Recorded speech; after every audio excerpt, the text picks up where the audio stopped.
Hello, ठीक।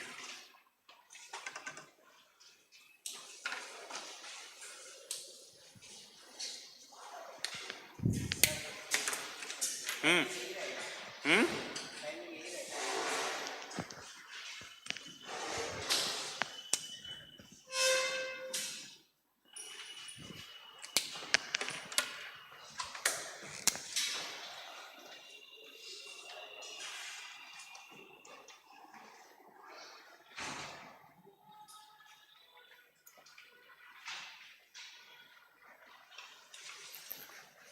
So you guys are studying newspaper ना?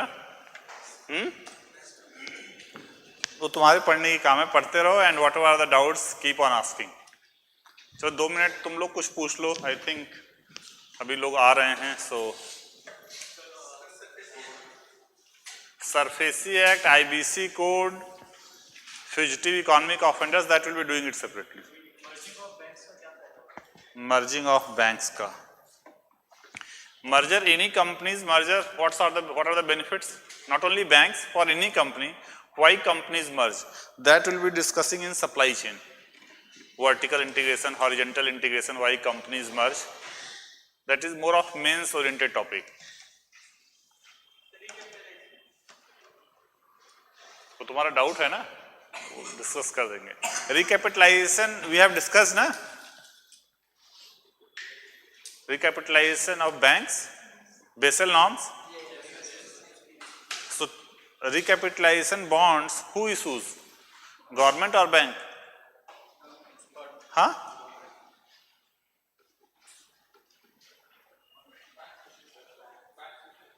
Banks issue.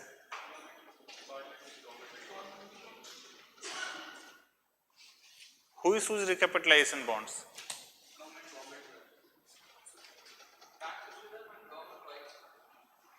Who issues and who buys?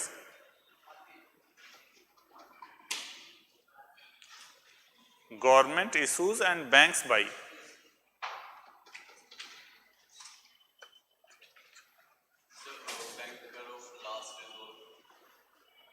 क्या? Funds to the banks if the banks don't have enough liquidity. Yeah. So, is there any specific number which RBI? No, as such, not any specific number. I am just waiting for 2-3 more minutes. क्योंकि ऐसे तो generally the strength is double, time change करने से हुआ मुझे लगता है।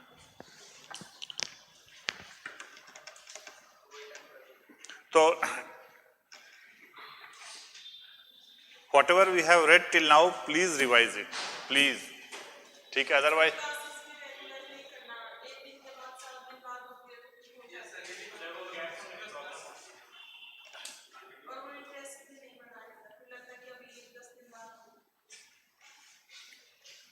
so you all give this feedback to whomsoever is concerned.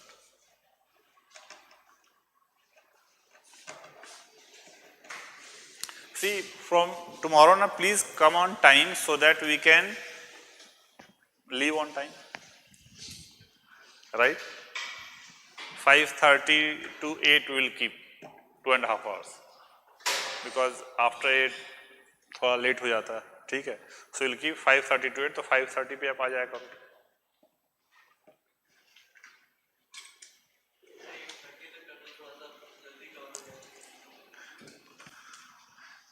देखो, सबका साथ सबका विकास, ठीक है? I don't have any issue. अभी तो 6 घंटा क्यूपी में पढ़ा ही रहे थे, तो 6 घंटा my strength has been built up to 6 hours, तो 6 आवर्स पढ़ा सकते हैं अभी, ठीक है, कंटिन्यूअस। बट आप समझो ना कि और लोगों का भी थोड़े कंस्टेंट होते हैं।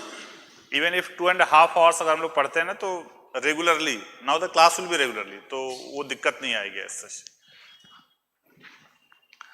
सो those who have missed Monday's class, मैं जस्ट एक बता दूं कि foreign investment means any company registered outside investing money in a company registered inside, ठीक है? बस इतना आप ध्यान रखोगे, then will be doing that class separately. So balance of payment, what is there in balance of payment? What is balance of payment all about? Balance of payment आपने सुना है ना? So what does BOP mean? क्या होता है BOP में? See, balance of payment is nothing but, आ जाने दो,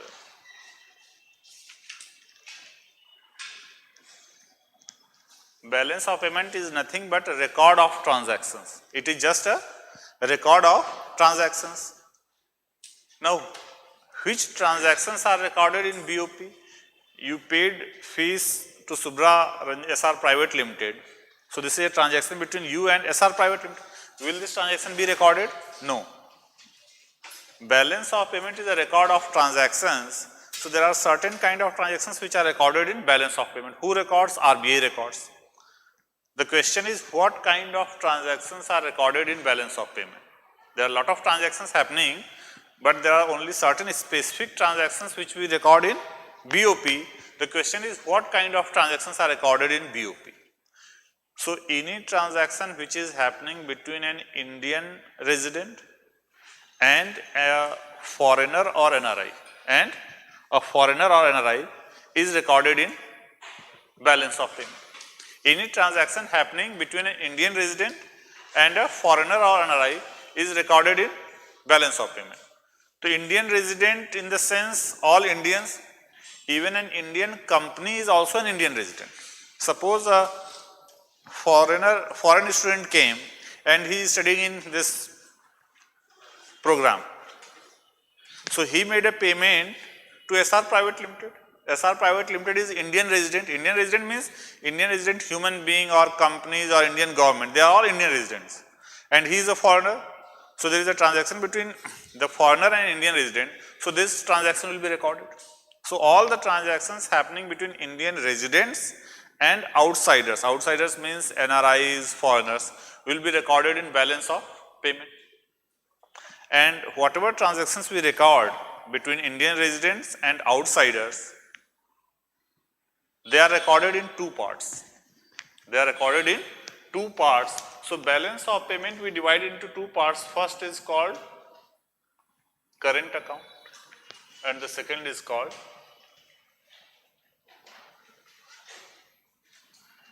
capital account.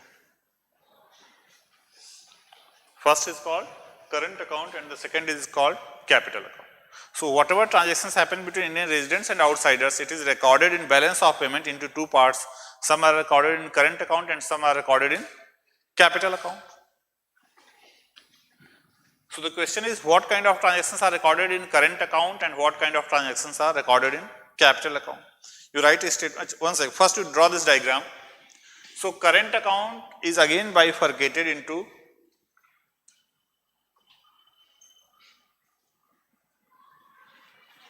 merchandise, means exports and imports of goods,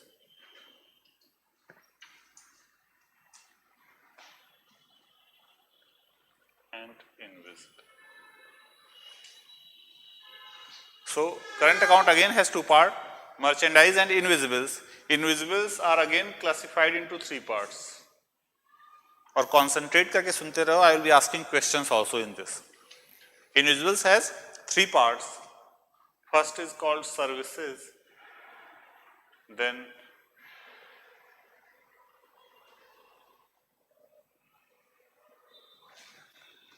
आप इधर क्यों नहीं आ जाते कहीं? एक अकेले क्यों एक्सेप्शन क्रिएट कर रहे हो? आओ सामने एकदम आराम से दिखेगा. इधर चेयर कर लो, इधर कर लो. Services, factor income and then transfer payment.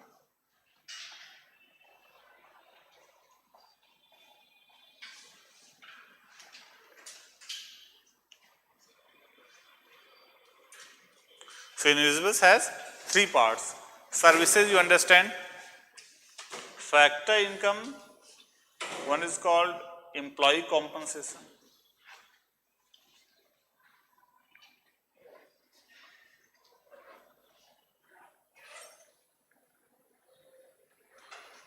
And the second is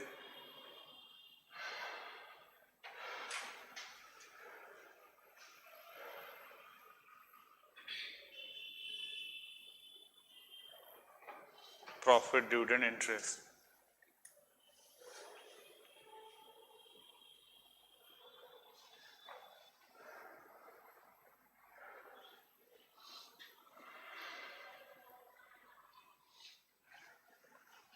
Gifts, grants, remittances. Employee compensation means employee salary.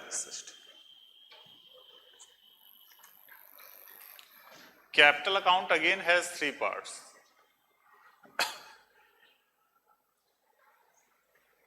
Foreign investment,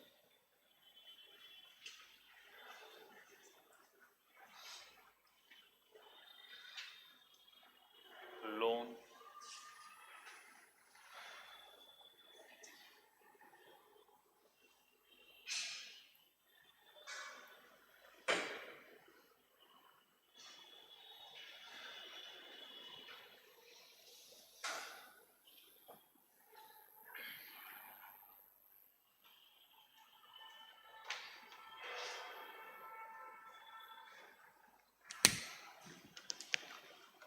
so we have two main components of BOP, current account and capital account, and then capital account is further segregated into three and current account is also segregated. Now you write a statement, BOP, balance of payment,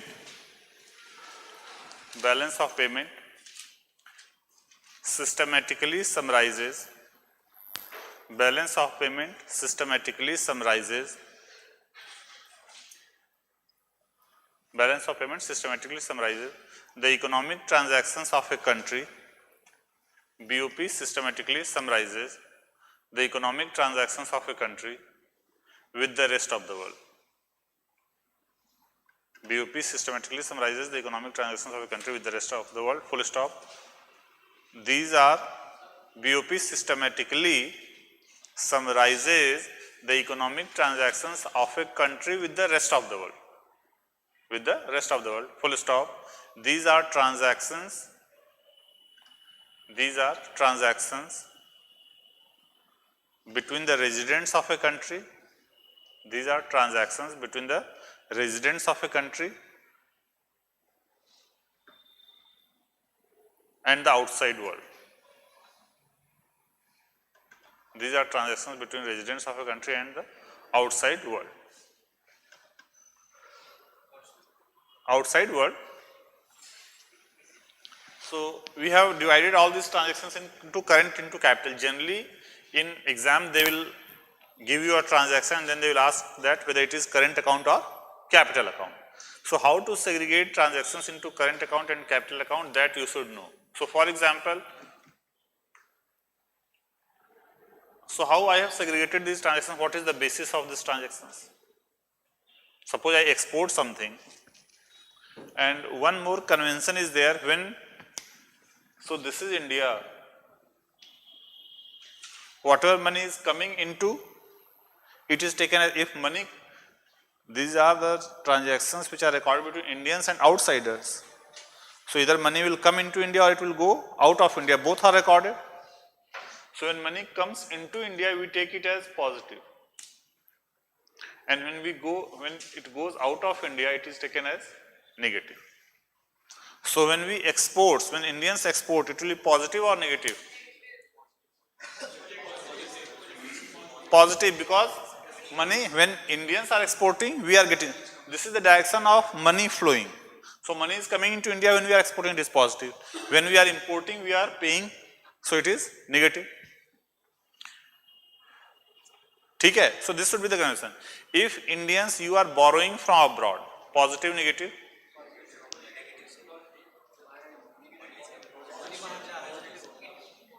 Borrowing from abroad, positive, because when we are borrowing from abroad, money is coming. So this is the direction of money flow. When we are borrowing from abroad, money is coming into India, so it is taken as positive. तो जब करना होगा तब हम सोचेंगे. I am asking कि money is coming into India, we are borrowing. When we will be making repayment, then it will be negative. So if we borrowed 1000 crore, where it will come, current account or capital? Capital. How do we know whether it is current or capital? See, there is a simple way of segregation. If there is a transaction and if it is getting closed at that moment, then we keep it at current account. If it creates any future obligation or liability, then it is kept under capital account. For example, I exported something, I got money, transaction over. Is there any future obligation? No. But if I borrowed money, now this I borrowed money, money came into India, this transaction is creating a future obligation on me to repay. Okay. So it is related to liabilities. Change in obligations or liabilities. So when I am borrowing money from abroad, it is creating a future obligation. It will come under capital account. And when I am borrowing to positive or negative? Positive. So suppose I borrowed 1000 crore. So positive under capital account. When I will be paying interest, my liabilities didn't change. Because I borrowed 1000 crore, my liability is still 1000 crore. Interest payment is not changing the liabilities. So when I will pay interest, it will come under factor income. When I will pay principal, it will come under again loan. So principal and interest, that you will have to segregate. I borrowed 1000 crore, it will come here. When I will be paying interest, it will be under current account because it is not changing my obligations. Obligation is still 1000 crore. When I will be paying the principal amount, it will be come here and positive or negative? Negative. ठीक है? For example, if you purchased shares of Microsoft, so positive or negative? Negative. Money is flowing out of it. Negative. Current or capital?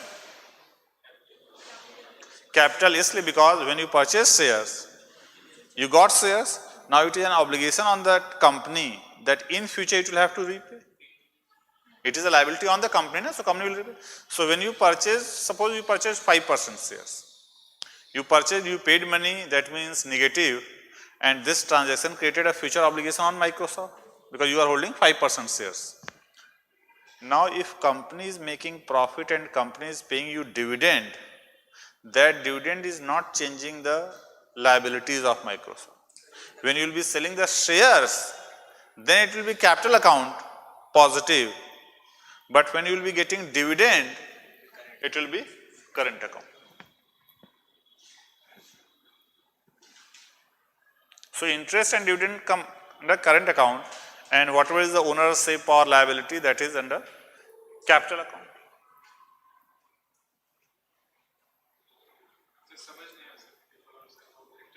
See, principal, whenever you borrow 1000 crore, you have to pay the principal amount plus whatever is the interest. So when you borrowed 1000 crore, what is the liability? 1000 crore.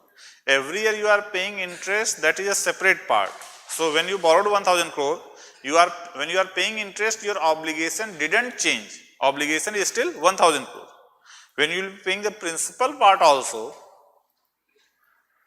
then that principal part payment will come under capital account and interest part payment will come under current account. Whenever you take loan from bank and you pay EMI सुने हो? Now in EMI there is some principal also, there is some interest also.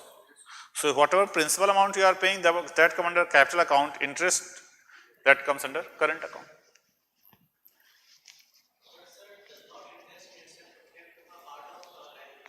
No, so this is accounting practice that we do. Whenever you borrow money, that is your obligation, 1000 crore, 2000 crore.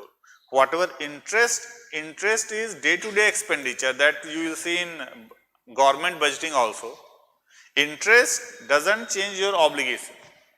When you are getting a dividend, that doesn't reduces your ownership in the company. So that is called day-to-day obligations, day-to-day transactions, that doesn't change your starting obligation.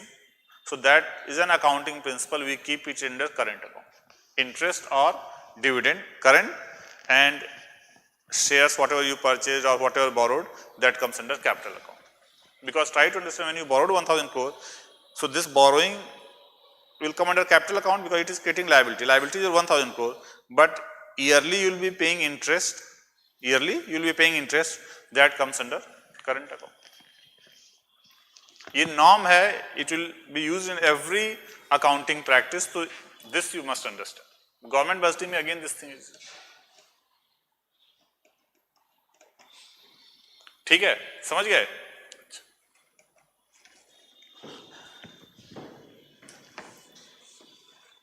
So now which transactions are recorded? Those which happen between Indian resident and NRIs or foreigners. So suppose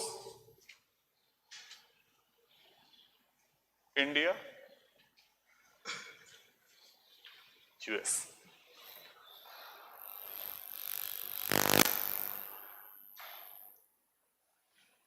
There was an Indian here, he went to US. He went to US. So his family is still here and he went to US. Here he worked for a company, XYZ. He worked for a company XYZ. Now XYZ company paid to him and then he gave this money to his family in India. So this is one transaction, XYZ to this person and then this person to his family members. This is first transaction, this is second transaction. And suppose he has gone for 2 months. Achha, by the way, what transactions are recorded in balance of payment? All those transactions which happen between Indian residents and NRIs or foreigners. All those transactions which happen between Indian residents and NRIs or foreigners. Now NRIs are those who have gone abroad for more than 6 months. Now in this, which transaction will be recorded in balance of payment? First or second or both or none?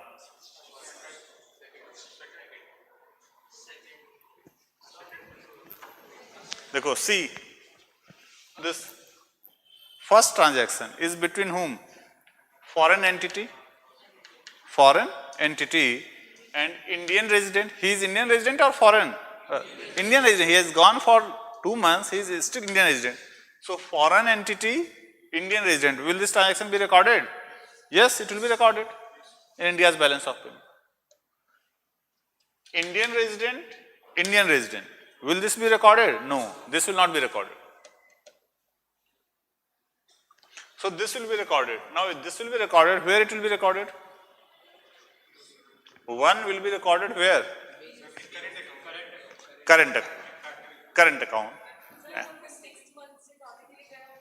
We'll take that example. अभी वो 2 महीने के लिए. So it will be recorded in current account. Current account में where?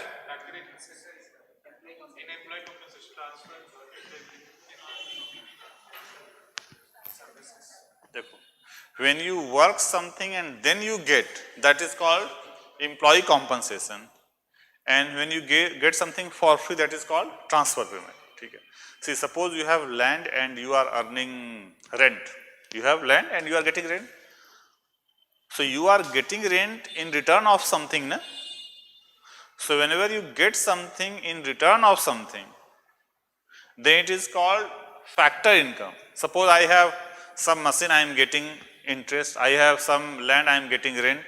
I am working, I am getting some wages. That is factor income. When we get something for free, that is transfer payment. So you said in this case that which transaction will be recorded? First. And first transaction will be recorded in current account, right? Because he worked and the company paid. Transaction closed, no obligation for future. So you said current account. Current account, where it should be recorded? Factor income, because the person worked and then he got paid. Clear hai? It is a factor income. Now if he went for 2 years, if he went for 2 years, that means he became NRI. Now which transaction will be recorded? First record hoga, nahi hoga? Nahi hoga, because foreign entity NRI, this will not be recorded. NRI and Indian, it will be recorded. So second will be recorded. Where it will be recorded? Last bench. Where it will be recorded?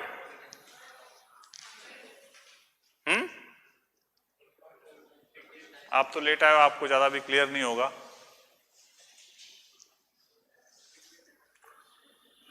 पीछे बैठ के relax करते रहते हो आप लोग। हाँ,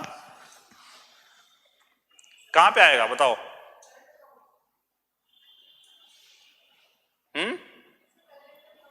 current account में आएगा, वो तो ठीक है। करंट अकाउंट में वेयर कहाँ आएगा?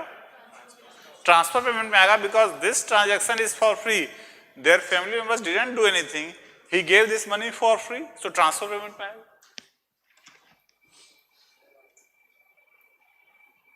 कोई डाउट है?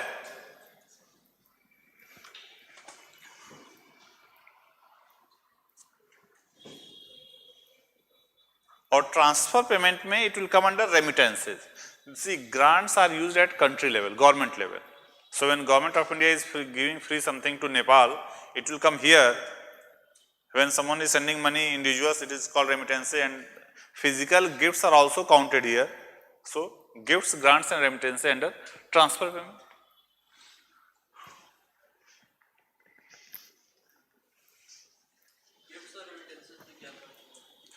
Gifts generally a physical object, we also call it. We also. If PM goes to another country and then is being gifted something by the PM of that country, so वो किसमें count? That will come under as a PM, as a government servant he went, that will come under gifts only.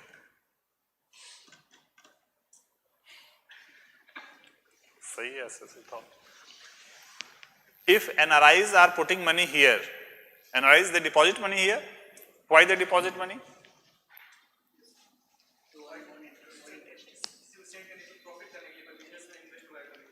Why NRIs keep money here? More interest. Here interest rate is more, 7%, 8%. US mein interest rate is 2%, 3%. That's why NRIs deposit money here in Indian bank accounts. So if NRIs are putting money here, will it be recorded? Yes. सोच लो. NRIs depositing, doing FD in Indian banks, will it be recorded? Yes. Because once they deposited, it is a transaction between NRIs and Indian entity, and it is creating an obligation on Indian banks to repay in future. So capital account. So in Indian banks will be paying interest, it will come here, and when Indian bank will be paying the principal amount, it will under capital. So positive or negative when Indian banks are paying? Negative. Negative. Money is going out of India.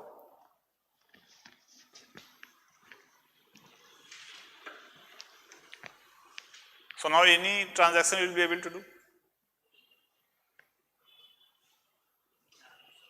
Who records this transaction? According to RBI. Who records this transaction? RBI, of course, RBI records. And IMF has given a guideline that which transaction will be recorded where. So all the IMF members record transactions as per the same standard practice. ये नहीं कि we will define certain other terminology. It is done as per the IMF standards, rules and regulations.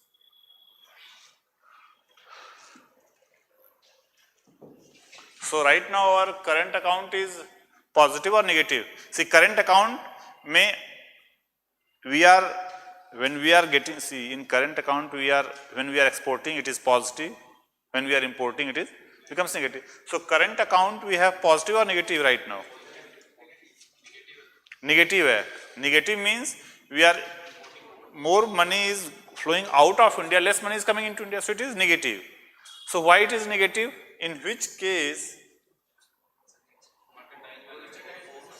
our imports are more. Our imports are more. That is why our current account is in deficit. Our imports are more, that is why current account is in deficit. But our remittance is quite high. Our remittance is quite high. But then a lot of foreign companies who have invested in India, they take a lot of profit out of India. It makes it again negative. A lot of companies who have invested here, they take profit out of India, so it becomes negative for India. So overall it is negative. Overall it is negative.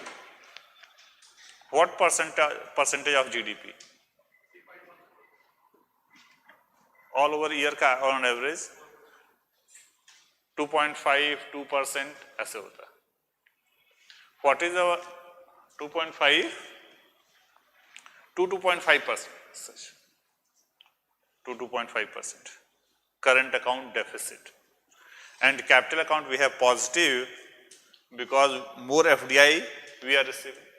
So capital account is our positive and current account is negative.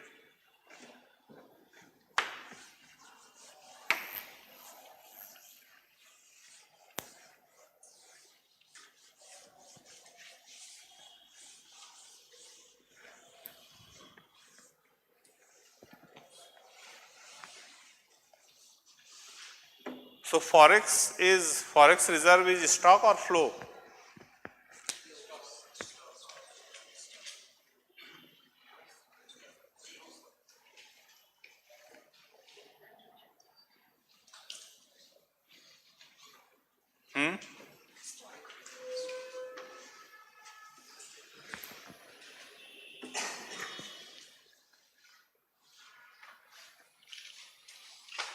Forex reserve is stock or flow?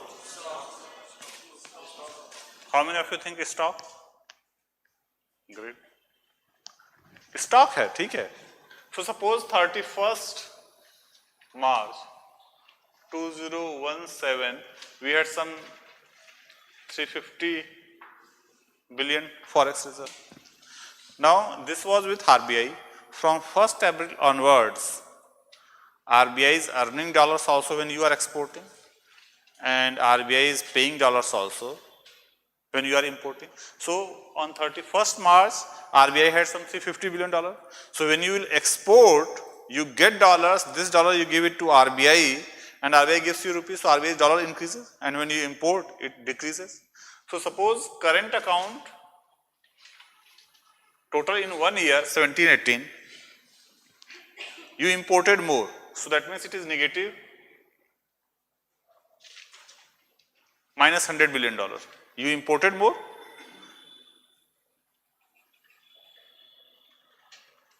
Capital account, suppose, so net it will be capital account plus current account is equal to plus. So after the end of the year, RBI will have how many dollars? $400.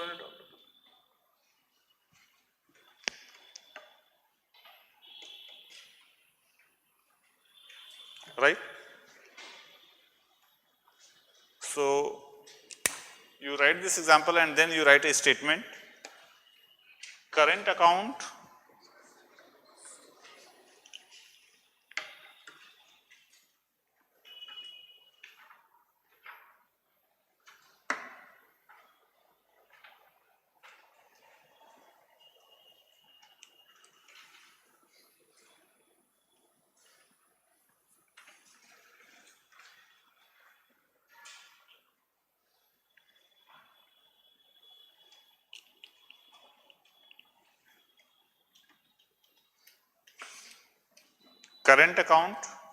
plus capital account is equal to balance of payment. Current account is plus capital account is equal to balance of payment is equal to change in foreign exchange reserve. Current account plus capital account is equal to called balance of payment. That is also equal to change in forex reserve. So if current account plus capital account is positive, then your forex will increase, and if it is negative, your forex will decrease.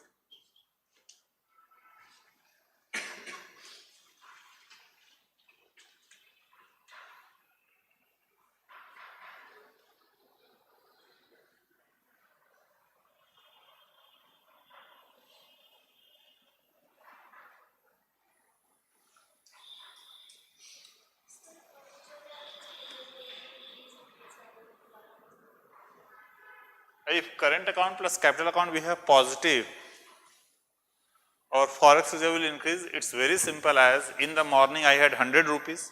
In the morning I had 100 rupees in my pocket. In whole one day, if I spent 200 rupees, earned 250 rupees. So this 100 rupee will increase it to 150. If there was 100 rupees, I spent 100, earned 70. So 30 rupees extra spent from where? From this pocket.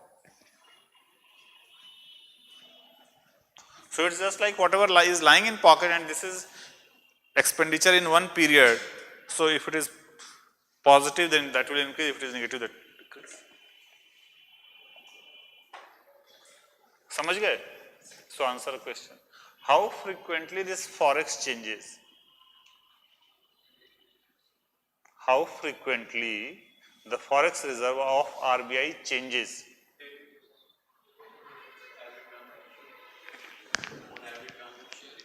On every transaction, every moment. RBI may be publishing this figure on a weekly basis, but after every transaction it is changing. So RBI had $350 billion on 31st March midnight. On 1st April, she in the morning she exported something. She got dollar. This dollar it will come in. ठीक है? So every moment it is changing. We calculate it after some time. Weekly we publish this data. ठीक है? Then you write current account convertibility. Current account convertibility.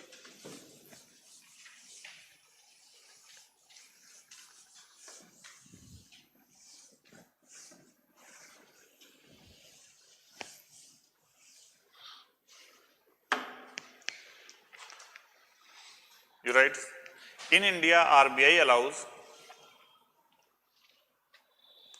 तो आप लोगों में से किसी ने इसमें से QP नहीं अटेंड किया है? नहीं, इस टाइम इकोनॉमी वाला QP. You attended that? तो फिर तो वही टॉपिक चल रहा है. In India RBI allows full conversion of rupee. In India RBI allows full conversion of rupee into foreign currency. In India RBI allows full conversion of rupee into foreign currency and foreign currency into rupee. In India RBI allows full conversion of foreign currency into rupee and rupee into foreign currency at market rate. At market rate. Market rate means nominal exchange. In bracket you write nominal exchange rate. In India RBI allows full conversion of rupee into foreign currency and foreign currency into rupee at market rate means nominal exchange rate. For all transactions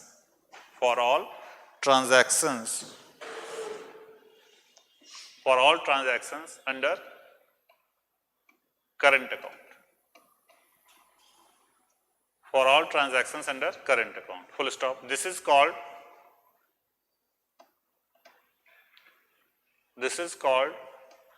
rupee is fully convertible. Rupee is fully convertible at current account. This is called rupee is fully convertible at current account. Then you write capital account convertibility.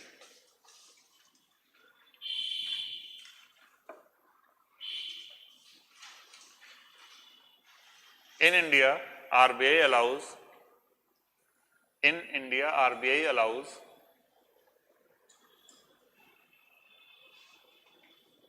only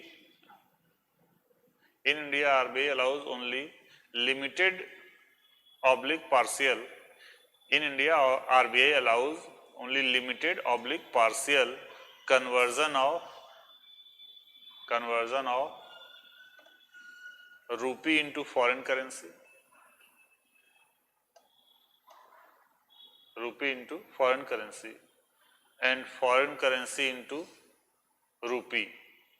In India, RBI allows only limited or partial conversion of rupee into foreign currency and foreign currency into rupee for transactions under capital account.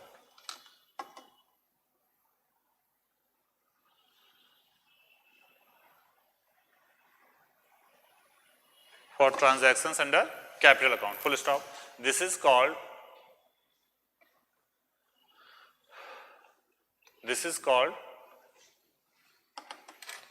rupee is partially convertible. Rupee is partially convertible at capital account. Rupee is partially convertible at capital account.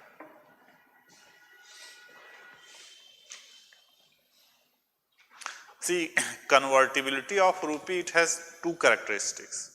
So when I say that rupee is fully convertible at current account, that means if anyone wants to do transactions of current account type, then you require rupee to be converted into dollar or dollar to be converted into rupee.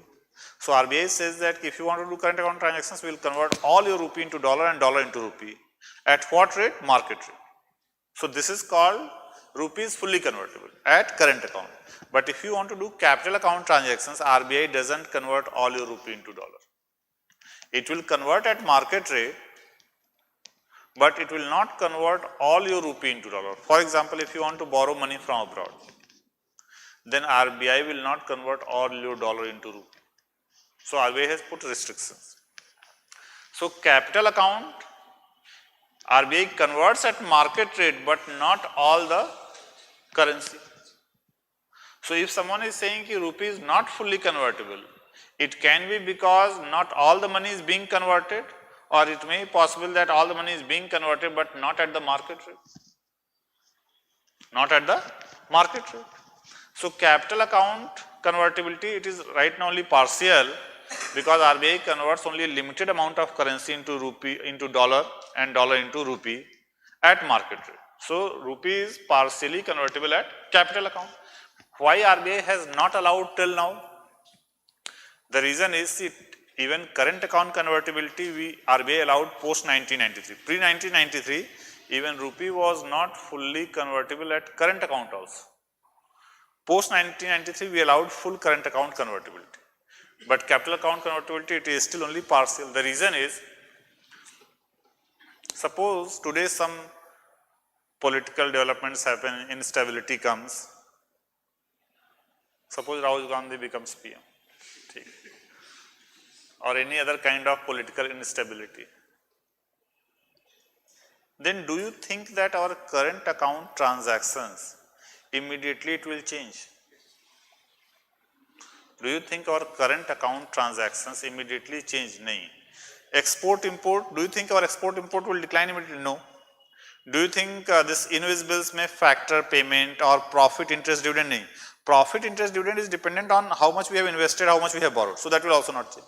So current account transactions are not that volatile as such. But if something here happens, war or tension with Pakistan, China, anything, then it may be possible that a lot of foreign investors, they sell their money here, FPI, and they will move to abroad. So when they will sell their business here, they will get rupee or dollar? Rupee. They will sell their business here, they will get rupee. This rupee they will give it to RBI, they will ask dollars. So our forex reserves will decline. So in a moment, billions of dollars can leave India, which is a capital account transactions. So we require that much of dollar to be given it to them. If India has huge external debt, so India means, suppose government of India has huge debt. Now we need to pay in dollars. So what does, suppose government of India is also borrowing from abroad. Now government of India, what it does is, it has rupee, it is collecting rupee tax, and this rupee again it gives it to RBI, and RBI gives him dollar. So if RBI doesn't have dollar, Indian government won't be able to pay foreign debt in dollar terms. So until unless we have huge forex reserves, until unless our foreign debt, external debt is reduced, inflation is stable and less, then we can move to capital account convertibility. So Raghuram Rajan once said 2-3 years back that India can move to capital account convertibility in the next 5 to 10 years. Once all these things, fiscal deficit, external debt, inflation, forex reserves, they are all stable, and then we can move to capital account convertibility. Because capital account transactions can create too much of volatility. That is why we have restricted them till now. We have not allowed full. FDM, what about FPI? What about NRI deposits? What about ECB? ठीक है. So right now we have partial capital account converted. अगर आप currently consider करें, then imports will increase, right, in case of political. See, if political instability happens, why imports will increase? Depend करेगा मतलब. It will take time. It will take time. ऐसा नहीं कि if political instability happens, you will start consuming more oil or you will start consuming something more. If political instability happens, we are not able to do reform, supply gets affected, then in a long time, then it will take time for exports to decline and we start importing. But immediately it will not create too much of fluctuations in the forex market. But capital account transactions, the capital account transactions are basically financial transactions. It can impact a lot.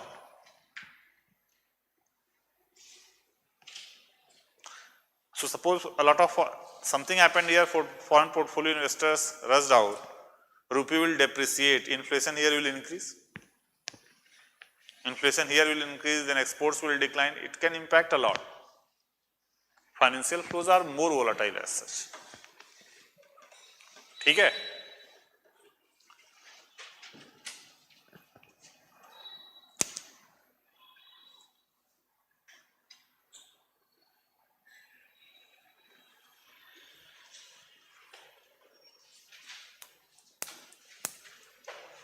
Inflation, ये बहुत important topic है, ध्यान से समझना आप लोग. ठीक है.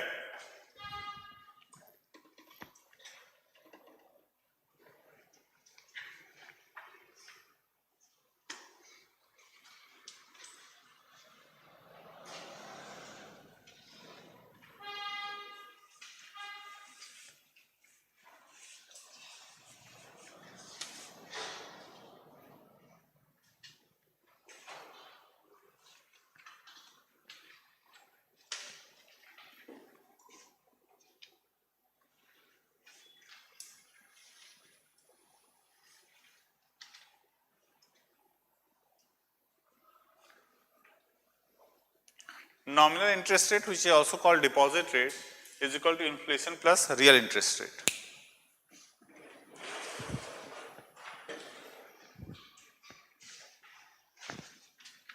ठीक है. So right now, what is the nominal interest rate? The nominal and real, this concept is clear. So when government increases your salary, suppose you are a government servant, government is increasing your salary, it increases your salary suppose 2%. So government increases your salary in nominal term or real term?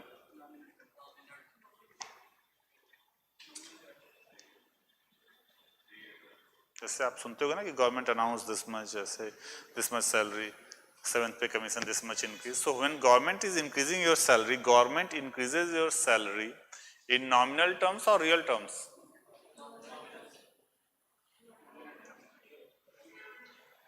How many of you think nominal and how many of you think real? See, nominal means whatever is given in money terms, whatever is given in money terms, and if we remove the impact of inflation, then it is called real. So when government, suppose earlier your salary was 10 lakh, government increased your salary by 10%, so then government gives you 11 lakh. This is in nominal terms. In currency terms, government gives you 1 lakh more. Real means after subtracting inflation. So when government gives you salary, it doesn't say about anything about inflation. It says that we are increasing your salary 10% in nominal terms. So banks offer you interest rate. When you do FD, they give you return interest rate. That interest rate they offer in real or nominal?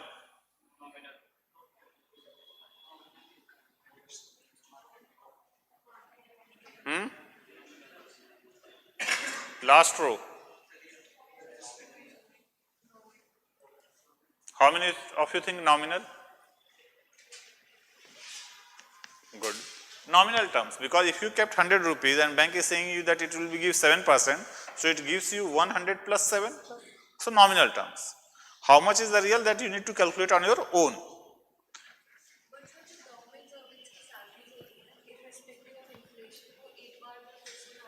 Right. Years में increase करते हैं. पे commission पे तब तक नहीं increase करता है, तो अच्छा, उसके बाद सैलरी, ईयरली सैलरी नहीं इंक्रीज होती? 3 days or 2 days back government has hiked ठीक है, so that government has hiked your salary, so हाँ, government has hiked how much? D announced government 2%, 3%, 3%, so 3% government announced. So this 3% is real or nominal? It is nominal. Government, everyone gives nominal. So suppose this year how much fees you paid for the foundation batch? 60,000. Suppose now they say ki your fees is revised 10% increase. So 10% increase, they are talking about nominal or real? Nominal. We always talk about nominal this thing. You have to calculate that what is the inflation, what is the real. So nominal interest rate is equal to inflation plus real interest rate. What is the FD rate? Abhi kitna banks are offering you? 8.5. कौन सा bank दे रहा है यार? बताओ, वहीं कर देते हैं सारा FD. हाँ, 7.5. आपने 8.5 बोला, कहीं नहीं 8.5 मिल रहा है, मैंने सभी चेक कर लिया है. 7%, 7.5% we are getting.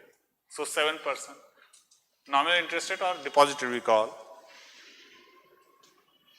Inflation 2.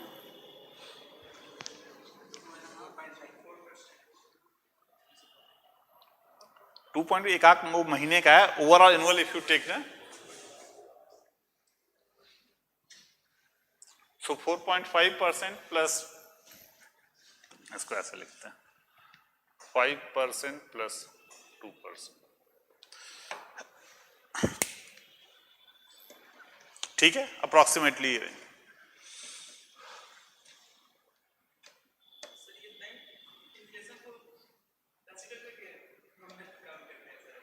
Of course. Inflation is the most important macroeconomic variable, macroeconomic parameter. It decides a lot of things. So this year fees was 60,000 and the next year fees is? Who told you? हाँ, किसने बताया? It has been increased 50% in nominal terms. हाँ, 50% in nominal terms I am saying. तो कितना हो गया? 90,000. तो जो 50% that is nominal increase. क्या दोबारा पढ़ने की सोच रहे थे?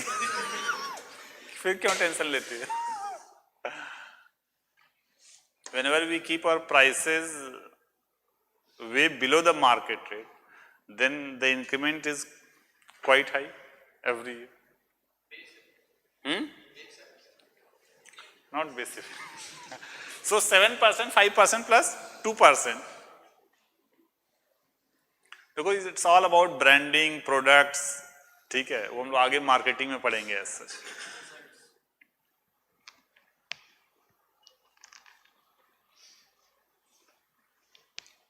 So generally students look for two things, brands and price.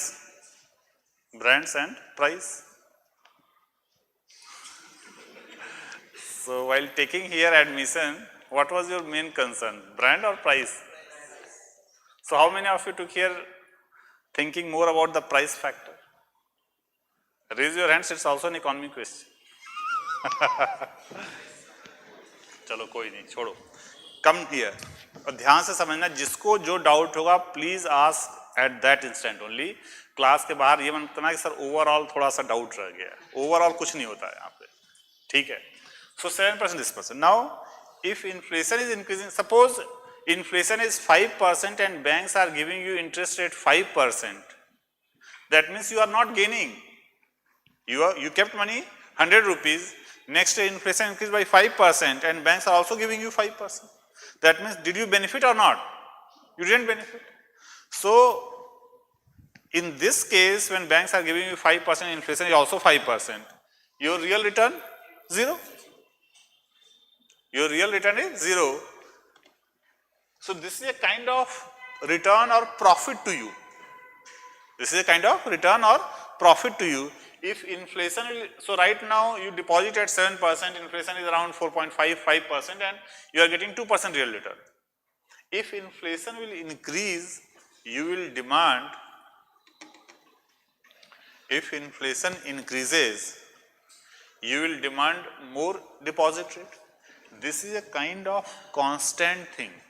This is profit percentage. See, cost price plus some profit is selling price. When cost increases, selling price also increases, the profit margin may remain same. So this is a kind of margin. Generally, banks will give you 1%, 2% real return. So if inflation increases, they will increase this. If inflation decreases, they will reduce this. This may remain constant. This is profit margin kind of thing, real return. ठीक है, समझ रहे हो? So basically in UPA last 5 years back, this was 10% around. This was 8-9% and this was 1%, 1-2%. Now suppose right now the repo rate is, इसको इतना कर देते हैं, चलो आप लोग 7 लिख लियो, ठीक है, 7 doesn't matter, 7. A lot of banks are offering 6, 6.5 also, ठीक है. So RBI repo rate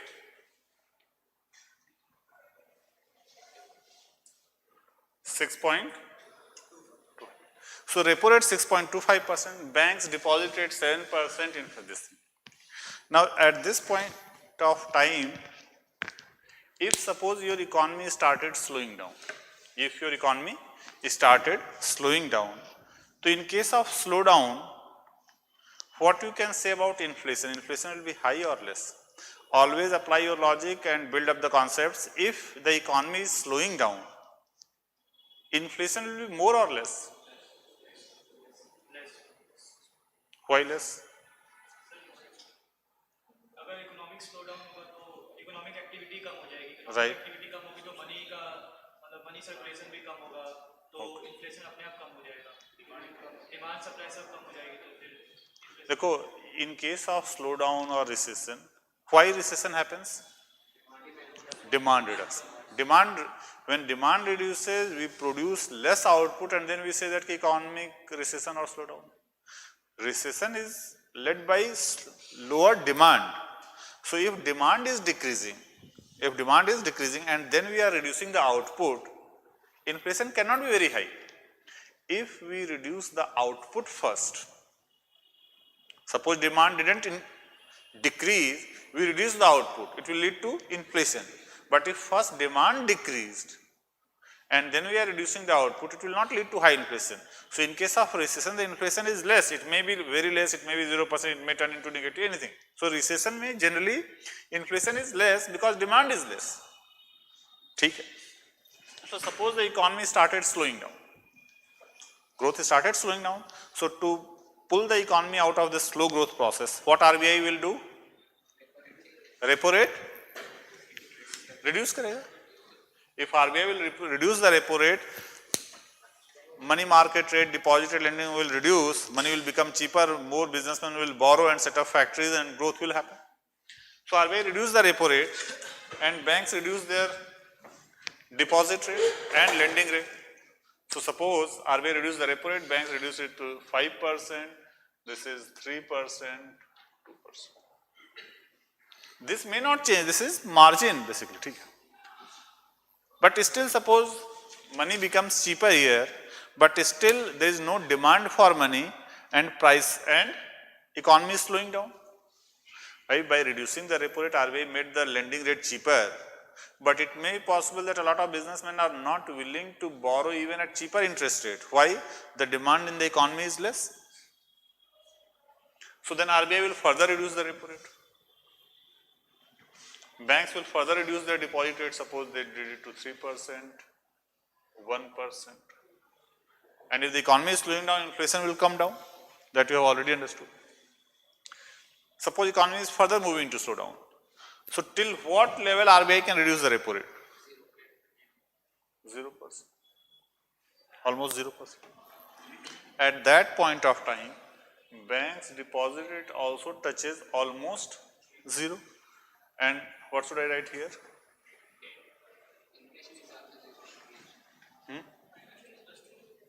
Maybe minus 2%.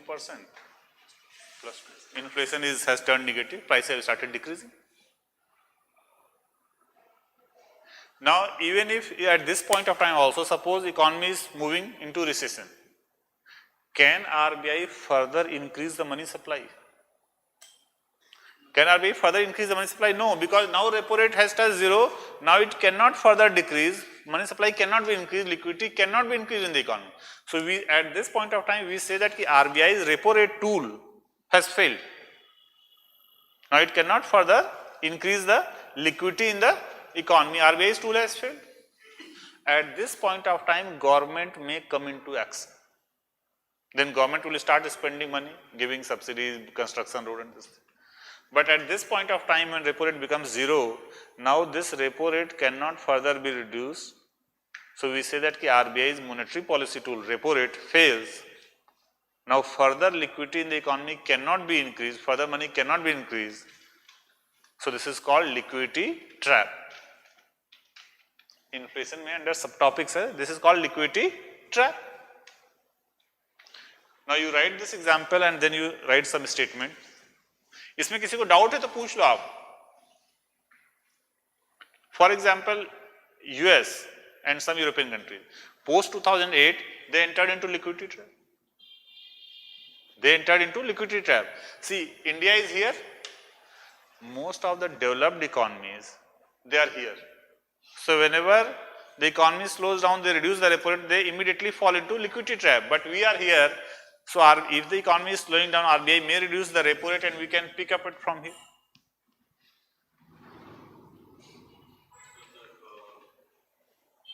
Not being part of this trap, that's why our RBI said 2 to 6% of inflation is good for economy. See, everyone, that we will understand after some, in today's class only, wait for some time. ठीक है. You write a statement.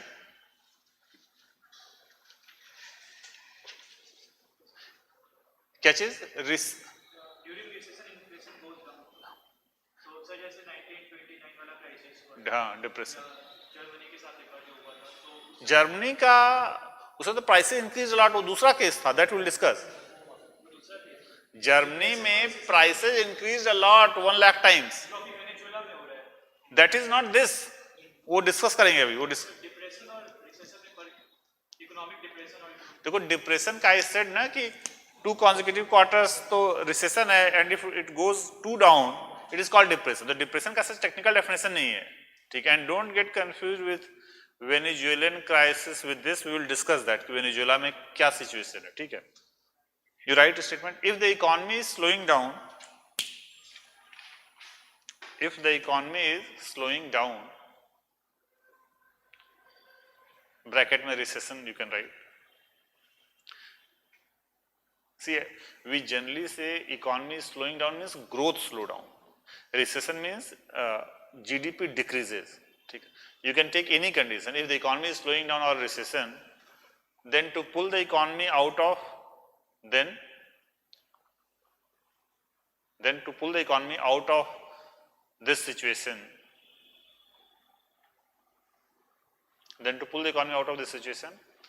RBI reduces the repo rate. Then to pull the economy out of this situation, RBI reduces the repo rate. Full stop. When RBI reduces the repo rate, banks reduce their deposit rate and lending rate.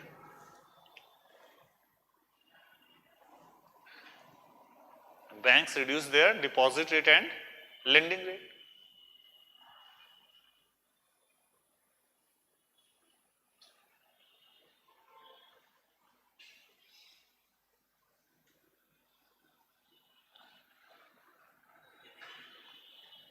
Full stop.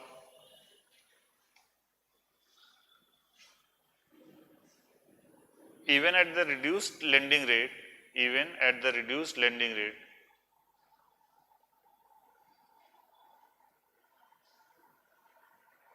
if there is no demand for money, क्या हो रहा है?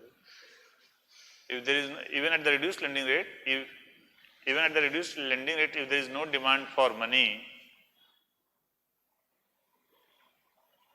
that means economy is still slowing down.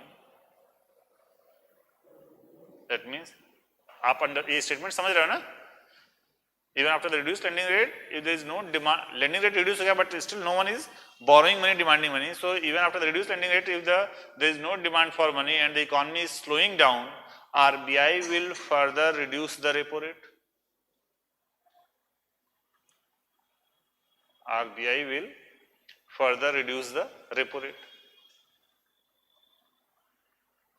And banks will reduce their deposit rate and lending rate.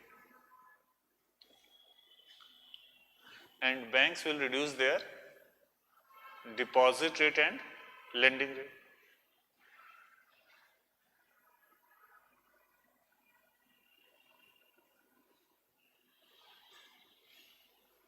Even if the economy is slowing down, then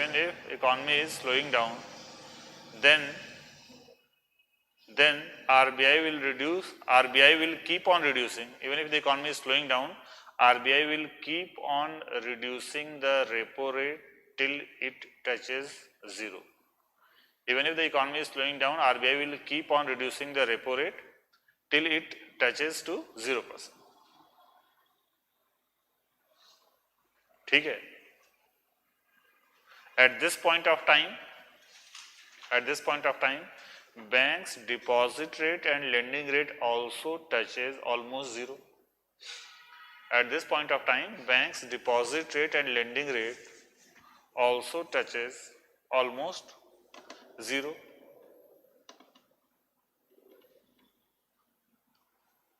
Full stop. This situation is called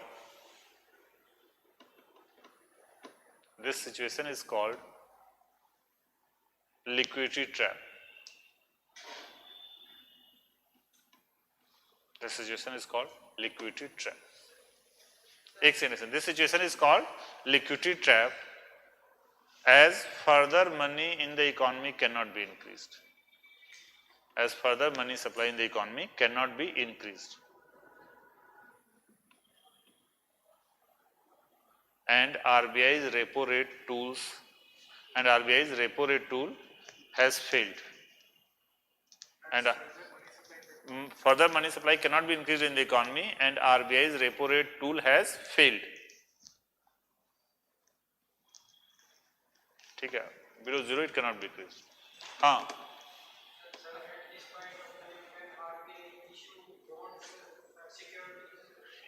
RBI can issue securities? नहीं, will come to that point. आप पूछो doubt.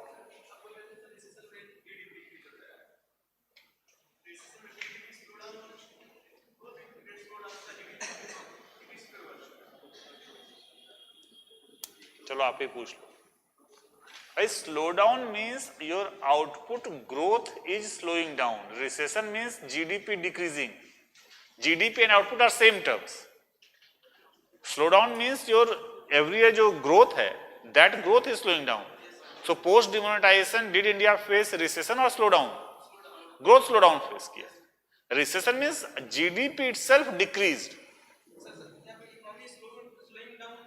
मैंने लिखा है either slow down or recession, doesn't matter. In both the cases RBI reduces the repo rate. Doubt क्या है?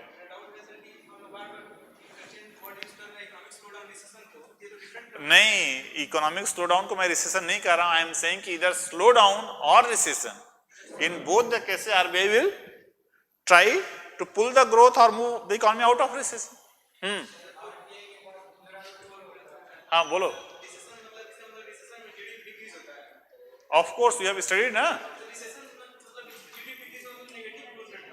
हाँ negative हो गया तो रिवाइज करके आना. हाँ आरबीआई के पास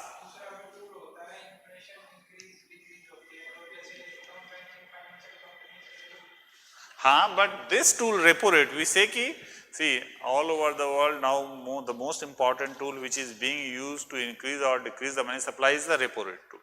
You cannot reduce CRR or SLR beyond a certain level. This is the most important tool. When this tool fails, it touches 0%. We say that ki it is liquidity trap. Of course, you can use certain other tools, but there are limitations.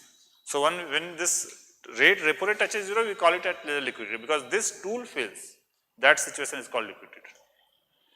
Sir, under normal conditions, if the demand is same or increasing, If the demand is increasing, or same under normal conditions, if RBI reduces the repo rate, then inflation will increase. right, true. It is a special situation. It is a special situation. Demand is slowing down, growth is slowing down.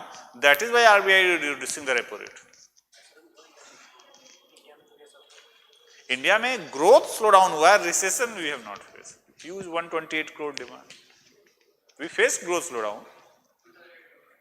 कई बार growth slow down we have faced several times.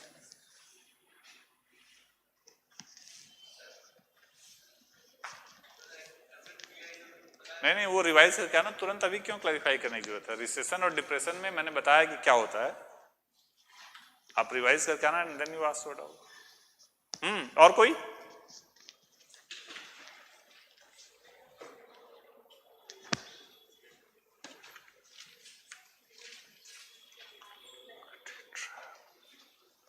तो liquidity trap अच्छा रुक जाओ then will ask this question So, Western European countries, US, they face liquidity trap situation post 2008 financial crisis.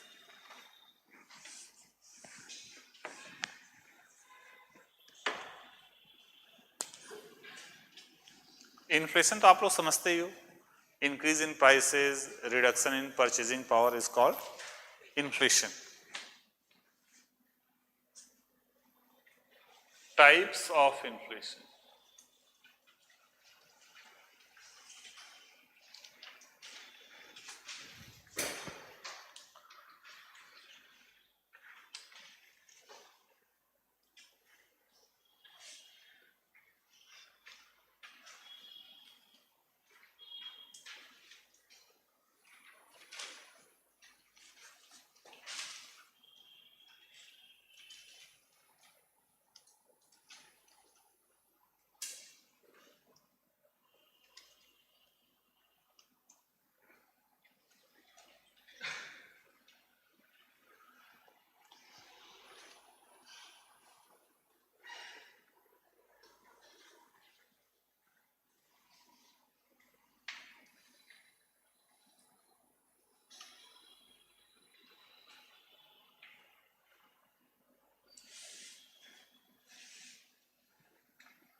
This is called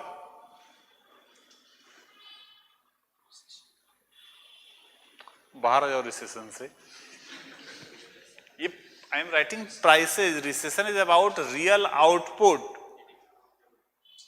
recession is about real output और यहां मैं price लिख रहा हूं this is first is the case of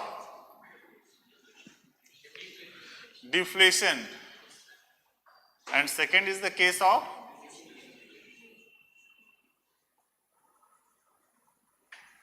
disinflation. Deflation means prices are decreasing and disinflation means price increases but inflation decreases and it is positive. So disinflation means there is inflation, prices are increasing but this inflation starts decreasing. This inflation starts decreasing. In the last 5 years, एक statement बता रहा हूं, you have to tell true or false. In the last 5 years, India has faced deflation. False. India has faced disinflation. Inflation has decreased from 11-12% to 2-3%. So disinflation में there is inflation, but inflation is decreasing. And deflation में prices decrease, inflation turns negative. So this is not a category of inflation. Inflation we say prices are increasing. That is called inflation. Prices are increasing. It is called inflation. If price goes below if price starts decreasing, then it is called deflation. Then it is called deflation.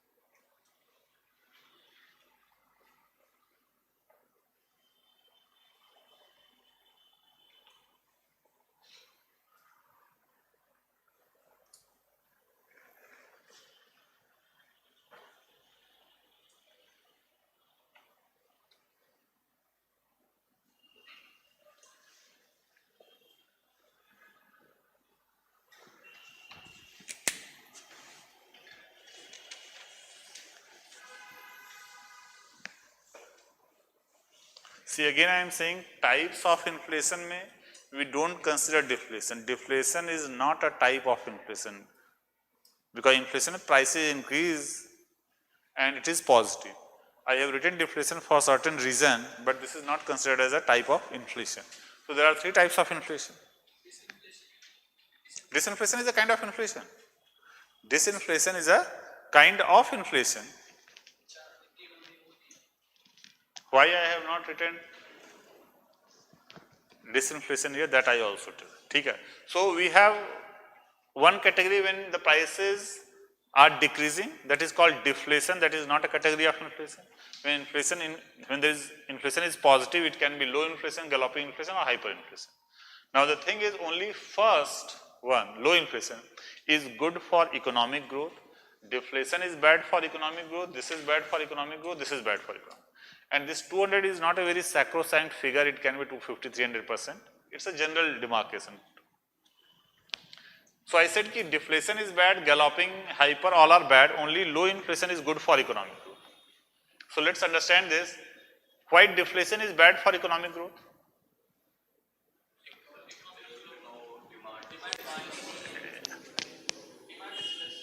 Demand is?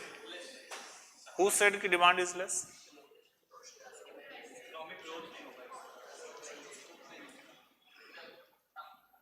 My question is, I am not saying any other thing, I am saying if prices are decreasing, if what is given to you, prices are decreasing.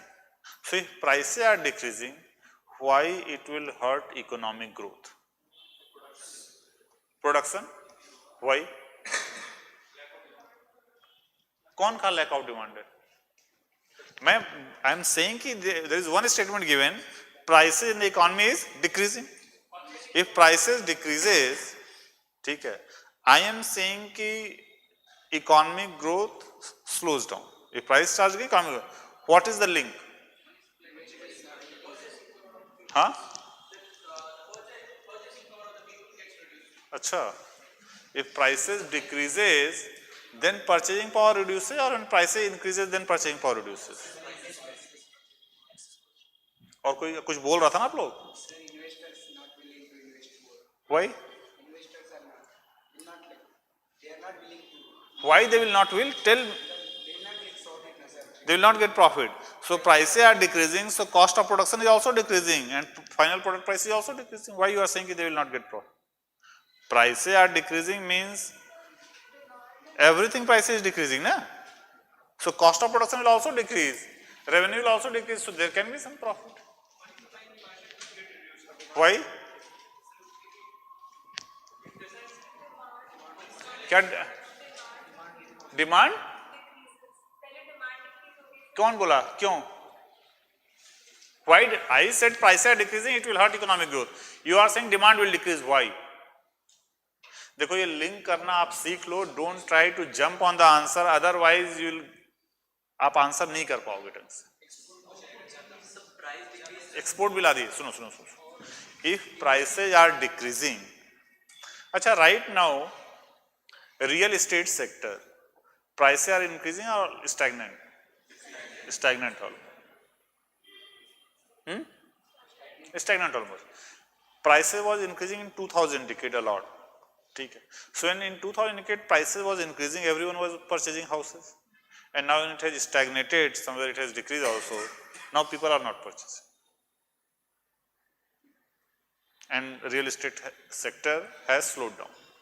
When prices starts decreasing in the economy, people postpone their purchase decisions except of basic consumption items. When prices in the economy starts decreasing, people postpone purchase decisions. Postpone means I have to purchase mobile phone suppose today. Now I know that price will decrease tomorrow. So I will wait for tomorrow. When tomorrow comes, I am saying prices are decreasing. Again, prices are decreasing. So it's a continuous process. When prices are decreasing, I may not be, except basic consumption items, I may not be willing to purchase, because then I wait, that price will further decrease. So this wait, postponement of purchase decisions reduces the demand, and then supply also gets reduced, and we say that economic growth is getting high.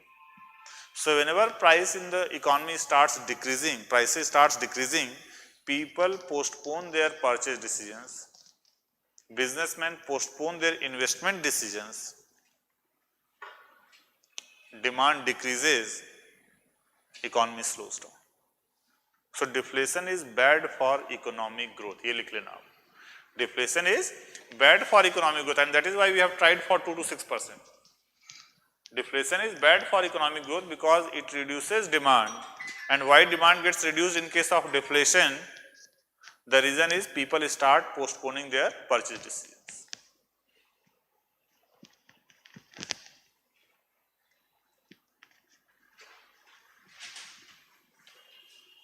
ठीक है?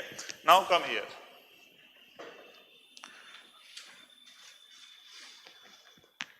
So you just saw that formula that when the inflation was 5%, bank is giving you deposit rate 7%, and your real return is 2% around. How much maximum deposit rate you have seen in the banks? Deposit rate maximum कितना सुना है? हाँ?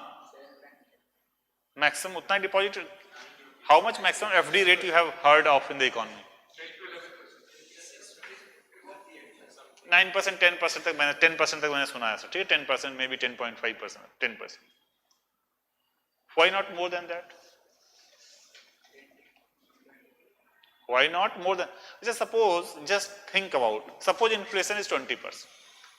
Inflation is 20%. Then do you think that bank will give you deposit rate 22%? या दे सकते हैं?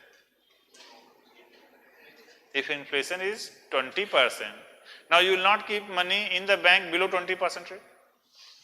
ठीक है? So if inflation is 20%, do you think that bank will give you 22%?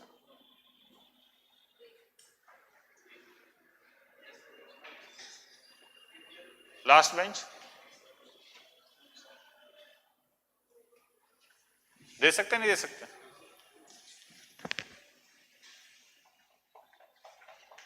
इतना मैं क्वेश्चन पूछूंगा कि आप अगले दिन से फर्स्ट बेंच पे बैठोगे. दे सकते नहीं दे सकते? बताइए. May be.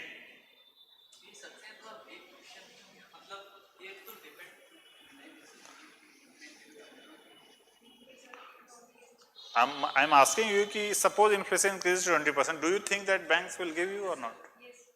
No, नहीं देते. Because inflation has in India touched 17%, 18%. Banks don't give you. हो जाने दो. बैंक ने ठेका ले रखा है क्या आपका? Beyond certain level ना, they will not give you. Beyond certain level, they will not give you whether you put money in bank or not. That is why you have heard maximum 10%, 11%.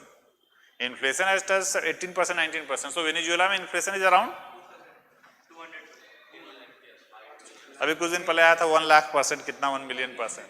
So 1 million% inflation, or suppose आप ही का मान लेते हैं 200%.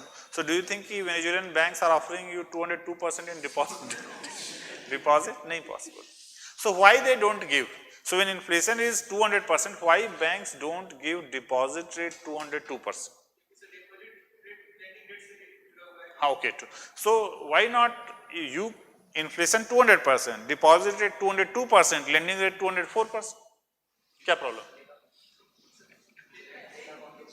लेगा कौन 204%? अच्छा, okay. So listen carefully. Suppose inflation 4%, deposit rate 6% in India, lending rate 8%. ठीक है, quite problem. Inflation 4%, deposit rate 6%, lending rate 8%. So inflation is 200%, deposit rate 202% and lending rate 204%. क्या प्रॉब्लम है? सर वो रेट से नहीं मतलब ना, मतलब ओवरऑल जितना देना पड़ेगा दैट विल, मतलब परसेंट में अगर आप इंक्रीज करो तो So if the prices in the economy is increasing at 200%, prices in the economy is increasing at 200%, so companies profit will also increase to that level. So what's the problem?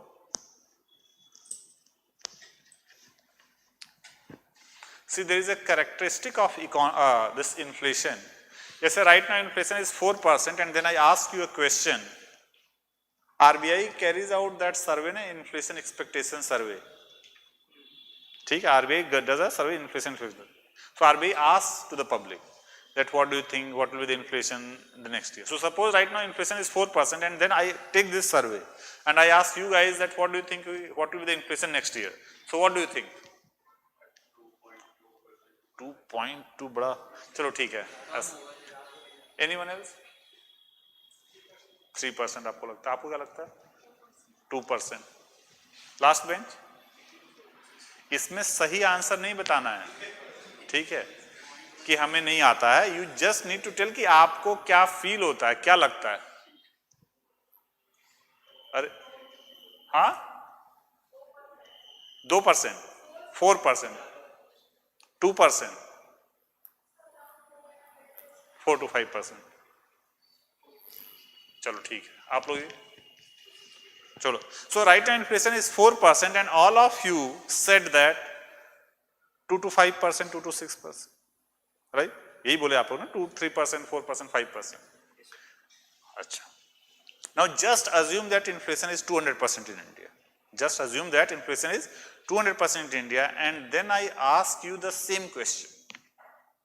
Suppose inflation is 200%, and then I ask you the, just assume कर लो कि India में price है increasing by 20% like Venezuela, and then I ask you the same question. That means I do the same survey again. Then what do you think? What will be the inflation next year? 400 to 600. Okay. Around 50%. मतलब जो भी range वो तो ठीक है, but what do you think? नहीं कुछ कर सकते.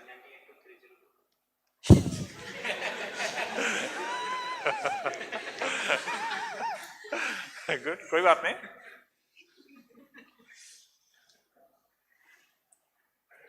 %100. हाँ, पर तेज बोलो. 50 to 100. आपको क्या लगता है? 2%. अच्छा, देखो, there is a characteristic of inflation. When it is in single digit, it is quite easy to predict कि what will be the inflation in the future. It is quite easy to predict with very high level of probability. You can predict that what will be the inflation next year. But when it goes in double digit, triple digit, it is very, very difficult to predict. It can be anything. If it is 200% today, it can be next day, it can be 1000%, it can come down to 20%, anything. You can't predict just. When inflation goes in double digit, triple digit, no one can predict, it becomes highly volatile. So when inflation is in single digit, volatility is very less. Anyone can predict, but when it goes in double digit, triple digit, it becomes highly volatile and no one can predict as such. This is the characteristic of inflation. Now try to understand one thing. If inflation is 200%, banks suppose offered you 202% deposit rate and they lent at 204%. So if the companies borrowed at 204% and after some time inflation comes down to 20%, Now they need to pay 204%. If inflation comes down to 20%, prices in the economy will increase by 20%, revenues will increase by that, they will never be able to repay. Will they be able to repay? No. That's why they don't borrow at 200%. Suppose someone says that it will keep on increasing like that, 200% ही रहेगा हमेशा, then they may borrow. But you try to understand कि when the inflation is in 200%, they are not sure that it will be 400% or 20%. It becomes highly rare, so they are not willing to borrow. When they are not willing to borrow, banks is not willing to give you 2% in deposit. So banks give you deposit rate higher than the inflation rate only if the inflation is in single digit. When it crosses in double digit, banks don't offer you deposit rate higher than the inflation. Because uske baad they are not able to lend, nobody is willing to borrow. And when nobody is willing to borrow at higher rate, they will never offer you a deposit rate higher. So only in this case, banks are willing to offer you deposit rate higher than the inflation rate. In this rate, they don't offer you deposit rate higher than the inflation rate. In this rate, you don't keep money in bank. You don't keep money in bank. Savings reduces. Here, savings increases, it promotes investment.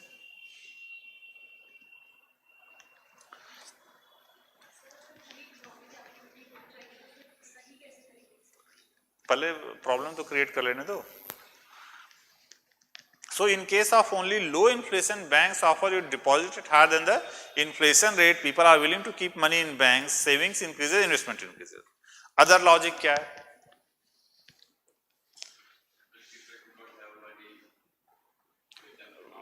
Come to that. Now, economic activity means production business. It happens generally large scale production होता है. Businessmen sign long term contracts for either purchase of raw materials or supply of finished goods. Now suppose there is a toothpaste company or steel company. Steel company, they purchase coal daily in Old Nagar market or long term contract? Long term contract है ना कि daily purchase करेंगे कोल. They sign long term contract to purchase coal to produce steel. Now suppose the price of coal right now is approximately 10-12 rupees per quintal kg. Potato बना दिया इसको.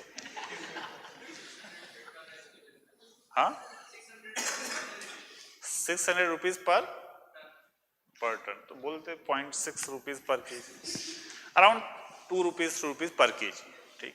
So right now suppose inflation is certain 3-4%, 5%. Suppose price is rupees 3 per kg, coal price. Now how this long term contracts, business contracts are signed? I am a steel company, he is a coal company. So I sign a contract that this year I will be purchasing 1 ton coal and I will be paying rupees 3 per kg.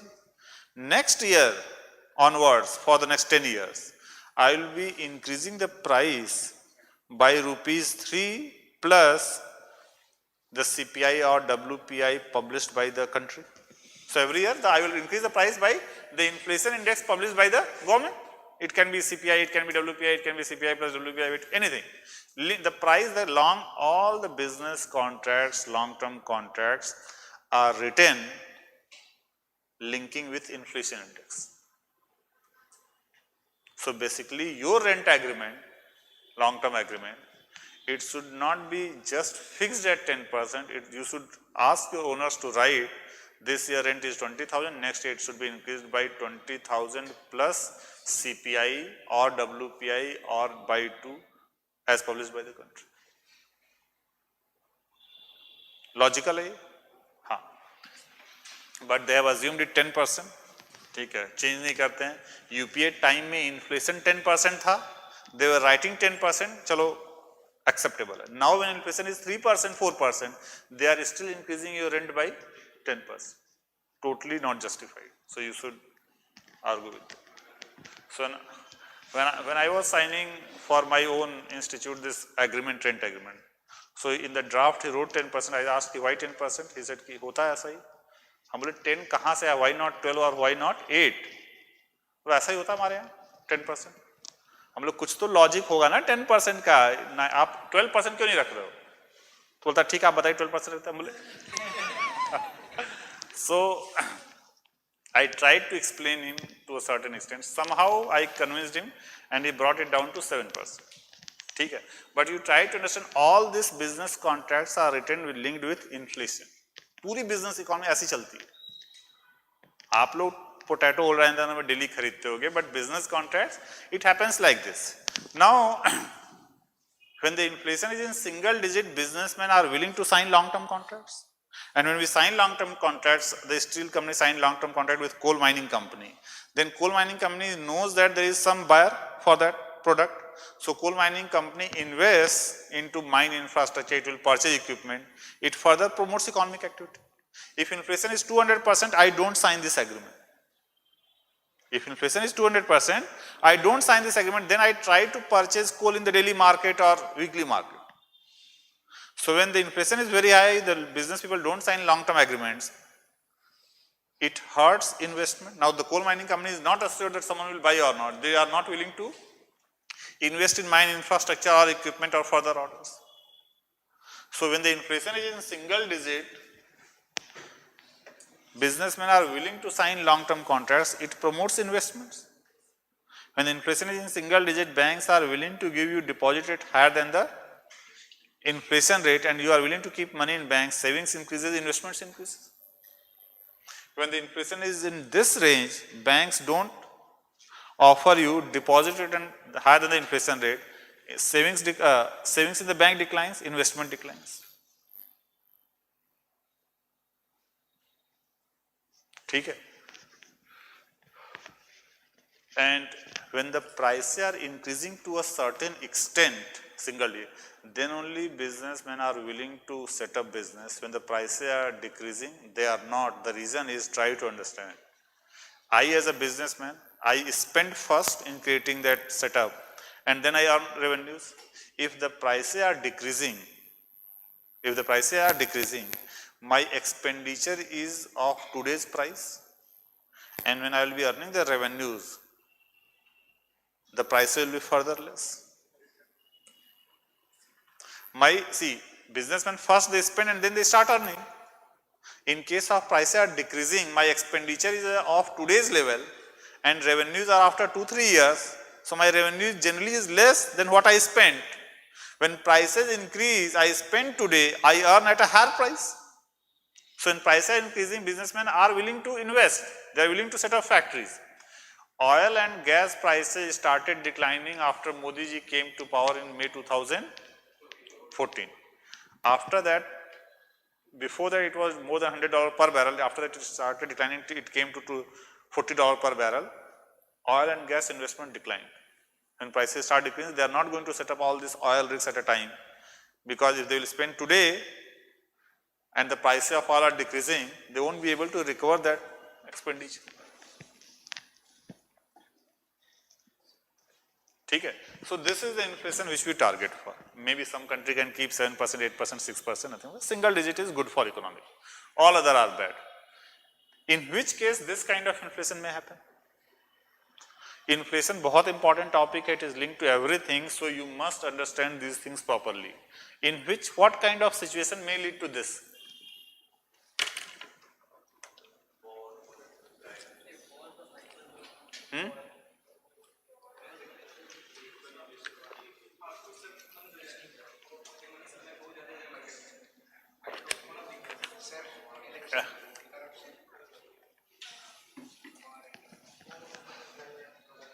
See, suppose in case of war, तो war के case में inflation increases or decreases? Increases. Why? हाँ? Demand, but एक second. In case of war, demand increases. Why?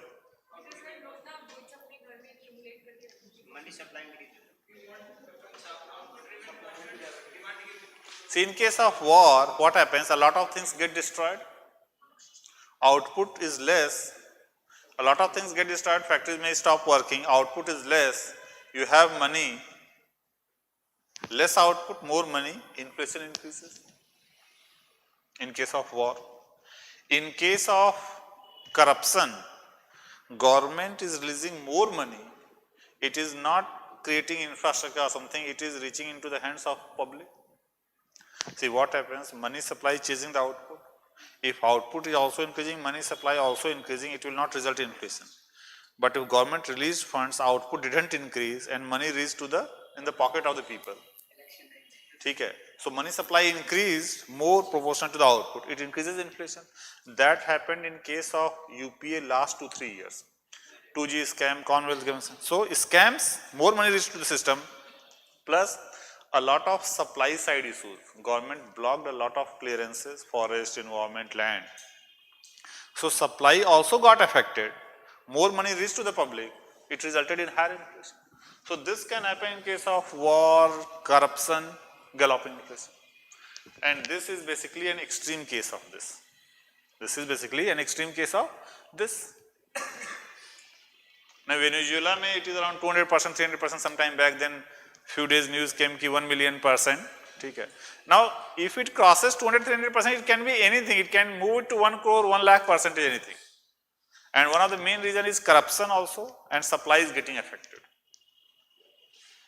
Corruption is one of the most important reason there, plus supply also getting affected. Now here, people are willing to keep money in banks, and here what they want to do with the money? So here if you have money, you save in banks, because banks offer you deposit rate higher than the inflation rate. Here you are not willing to keep money in banks because banks don't offer you deposit rate higher than the inflation rate. So here what do you do with the money? नहीं, घर में रखोगे आप. तो जब पैसा घर में रख रहे हो 100 रुपया and inflation is 50%, you are losing money. So what you do is, no, there will be money, there will be money. In case of this, you start doing hoarding of goods.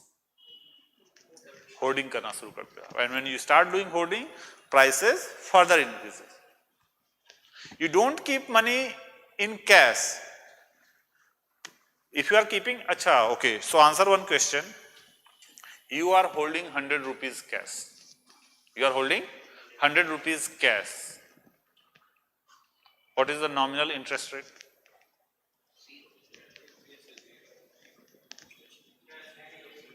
Cash पे nominal interest rate 0%. समझ रहे हो ना आप लोग? You are holding 100 rupees cash and prices are increasing by 20%. Prices are increasing by 20%. Real return?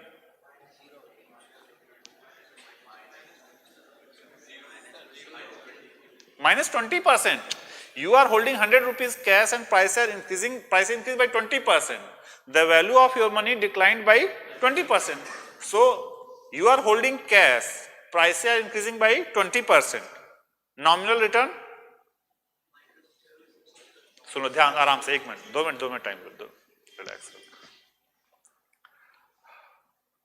You are holding 100 rupees cash and prices are increasing by 20%.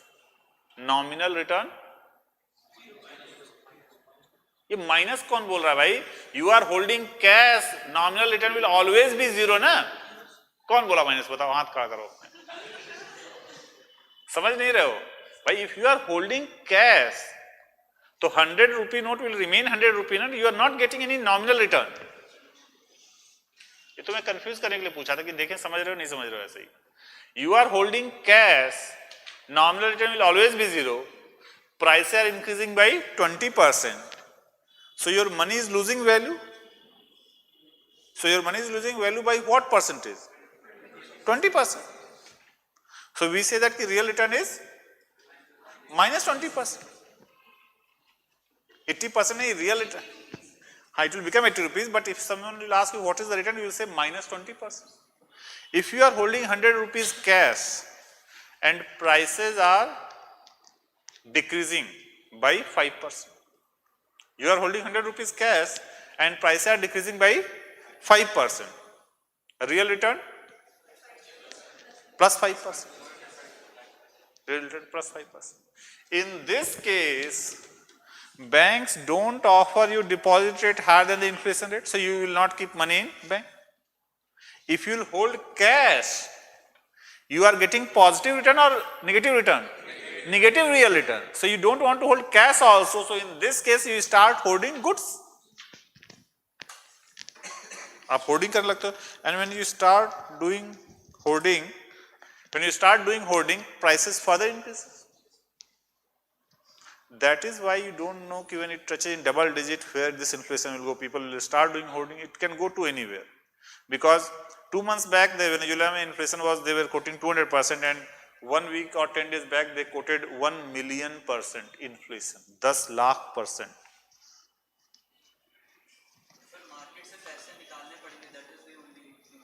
Market से पैसे निकालने पड़ेंगे in the sense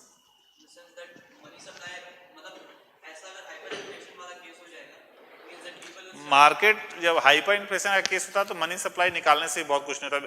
when people start hoarding, then it can touch any level. It can touch any level as such. How it is possible to be like 1,000,000% or something like this? Because today 8 price is 8 rupees and tomorrow 10 lakh 8 rupees. They are saying कि inflation 1,000,000%. They didn't say wheat prices. Overall increase. So some product prices may increase from 1 rupees to 500 rupees. So there is huge volatility in prices basically. It may be possible that tomorrow the news report says 1,000%. Because when it crosses double digit, it can be anything. It becomes highly volatile. You can't say as such. And there is huge corruption and hoarding of goods. So like salt का एक बार आया था news ना, salt demonetization के बाद. So कहीं तो वो around 400 rupees kg में बिक रहा था. 400 kg में बिका था ना. अभी नॉर्मल प्राइस कितना है? 20. So 20 से 400, the inflation is suppose 420. So the inflation is 400 divided by 20 into 100%. कितना हो गया? 2000%. ऐसे ही होता है. That generally happens in case of hoarding.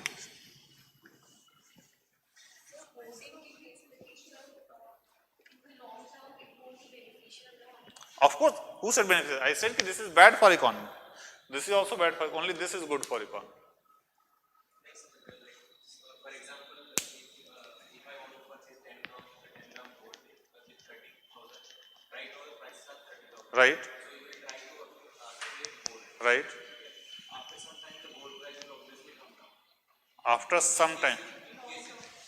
See that long term. So Your gold will lose the value. right. So that's why in case of this situation, it may go up too much, it may come too down. So those who are doing hoarding, they should be very cautious. Those who are doing hoarding, they are more lured that they will make money. Some really make money and some lose a lot of money.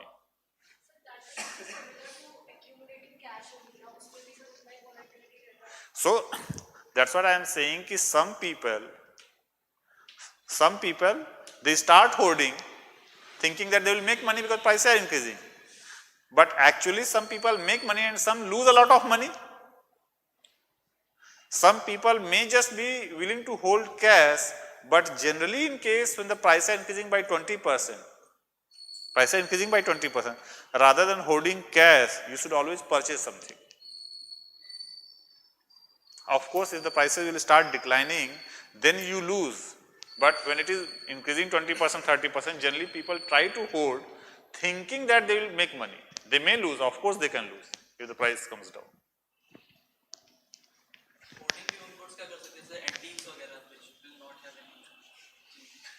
Depend करता है ना. फिर उसके बाद ये logic then doesn't work. उसके बाद ना वो स्पेकुलेटिव एक्टिविटीज इंक्रीज हो जाती हैं इकोनॉमी में. Causes of inflation.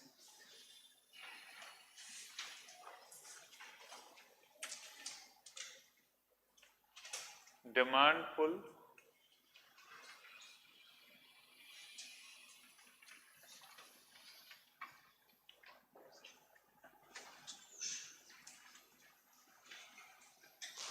cost push or supply shock. Demand pull, you write a statement.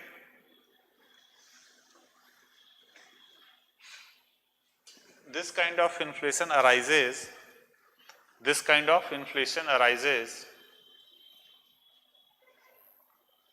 when the aggregate demand, this kind of inflation arises when the aggregate demand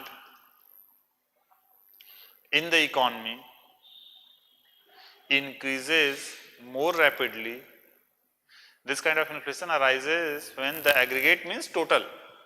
When the aggregate demand in the economy increases more rapidly as compared to the productive capacity of the economy.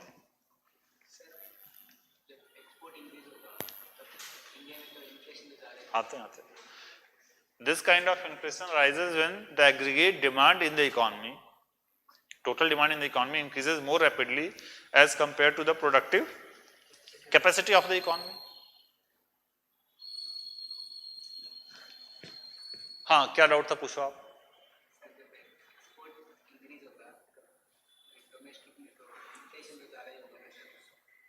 Why?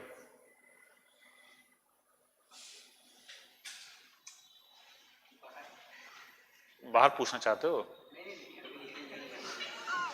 ये समझ लो, तब सोच लो, अपना frame कर लो question, we will discuss that.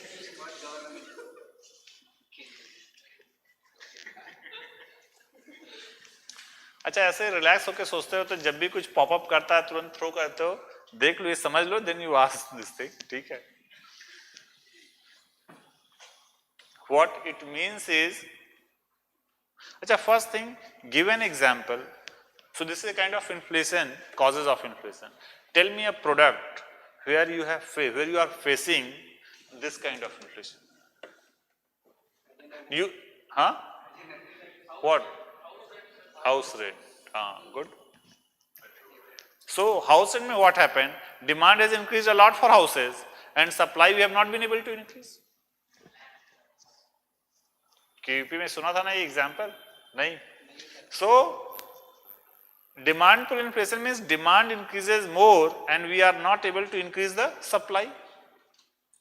We are not able to increase the supply. Any other example? Petrol का prices कहाँ increase हो रहा है? आपकी बुलेट ज्यादा कंज्यूम करती है, दैट्स अनदर थिंग. उसका कंजम्पशन ज्यादा है, प्राइस इंक्रीज नहीं हो रहा पेट्रोल का. ठीक है. If you feel कि पेट्रोल में इन्फ्लेशन है, then switch your bike rather than saying कि पेट्रोल में inflation. Petrol prices are almost same since last 2 months, है ना? और कोई example?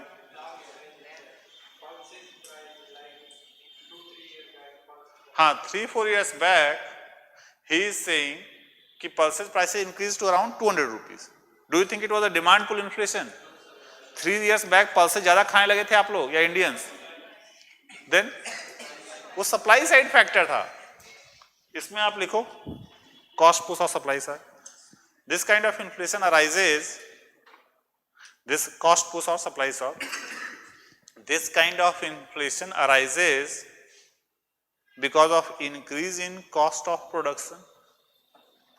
This kind of inflation arises because of increase in cost of production, or there is any supply side bottleneck, or there is any supply side bottleneck. Supply side issue, supply side bottleneck. ठीक है. So in that year, 3 years back, our production of pulses was less, so there was problem in supply side. Suppose oil prices increased and we are importing oil, and oil is used for a lot of transportation. So if then prices increases, that is because oil is used in a lot of transportation production factors. So if because of increase in oil prices in India, prices are increasing, it is cost push because of increase in cost of production. Suppose rentals here increases and coaching fees increases, that will be cost push, because our if SR private limited cost will increase, they will increase the prices. ठीक है. In case of housing, the thing is, the cause is demand pull. The cause is demand pull. So demand pull, cost push, you can always segregate this. If the interest rates in the economy is hardening मतलब increase हो रहा है. If the interest rates in the economy is hardening, then businessmen के लिए it will be costly to borrow money, and they may increase the price of the product. Cost push or demand pull? Cost push. Cost push. ठीक है, तो ये समझ गए दोनों. हाँ, क्या डाउट था आपको, बताओ आपका.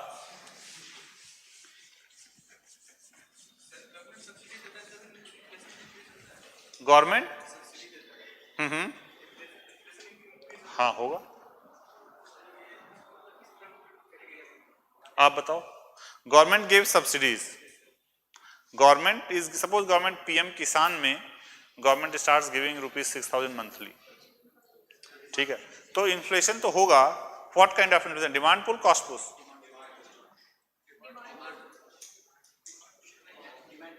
डिमांड पुल भाई. More money is reaching to you, your demand increased.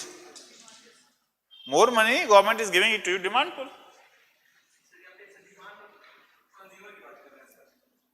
Demand means whoever, देखो inflation means product price is increasing. Whoever is demanding that product, whoever is demanding that product, if the demand is increasing, price will increase.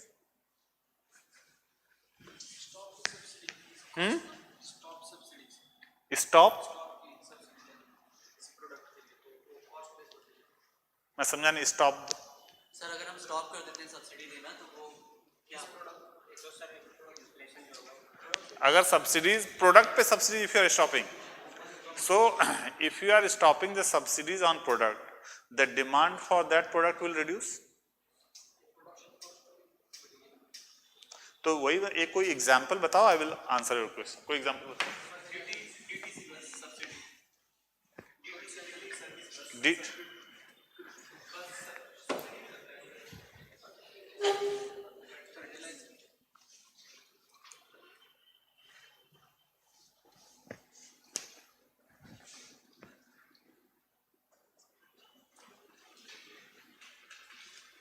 Unemployment. Unemployment क्या ज्यादा आज दिन भर में पढ़ लिया? आप लोग का एंथो डाउन लग रहा है, क्या बात है? हाँ, कौन कौन लोग इसके पहले ऑलरेडी क्लास करके आए हैं यहाँ पे? अच्छा, ओके.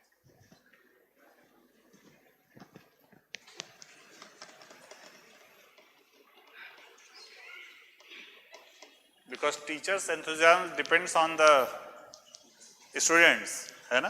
तो आप लोग एंथो में रहा करो. एंथो में डजंट मीन कि सो रहे और जब मन किया तो एक डाउट पूछ दिए. Unemployment. So how many of you think you are unemployed?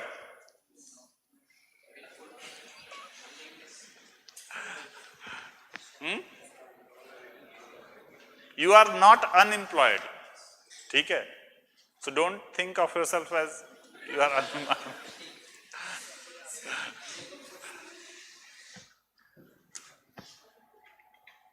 Labor force. Are you part of labor force?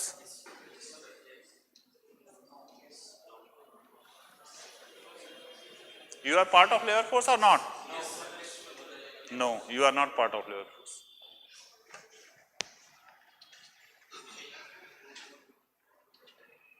Assuming that you are not doing a job.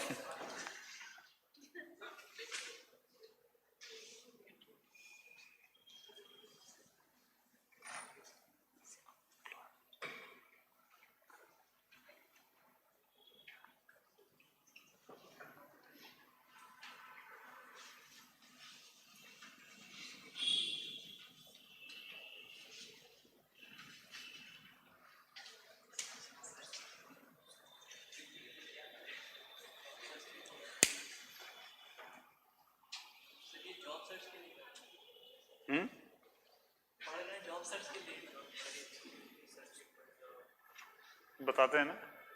उसके पहले आप एक क्वेश्चन बताओ. पता तो चले कि बस रिलैक्स होके सुन रहे हो या समझ भी रहे हो आप लोग।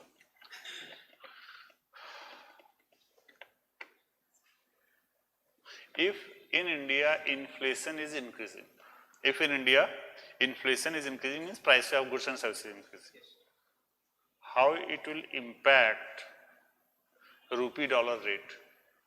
It will impact or not impact? पहले ये बताओ।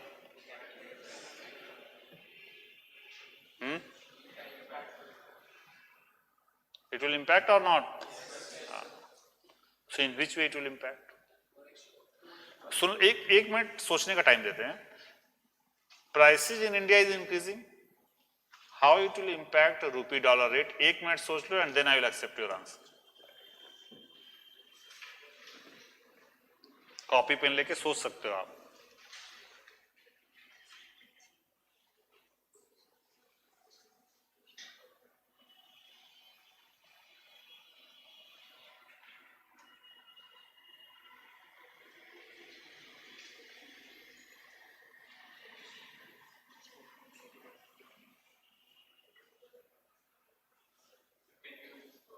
एक मिनट अभी हुआ नहीं, सोच लो आप, सोच लो। अच्छा, repeat. If price in India is increasing, there is more inflation. How it will impact a rupee dollar rate? Dollar appreciates.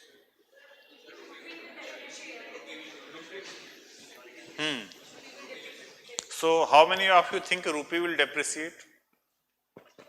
Okay. हाँ, of course rupee. And why do you think rupee will depreciate? Inflation increase मतलब होगा तो फिर export आपका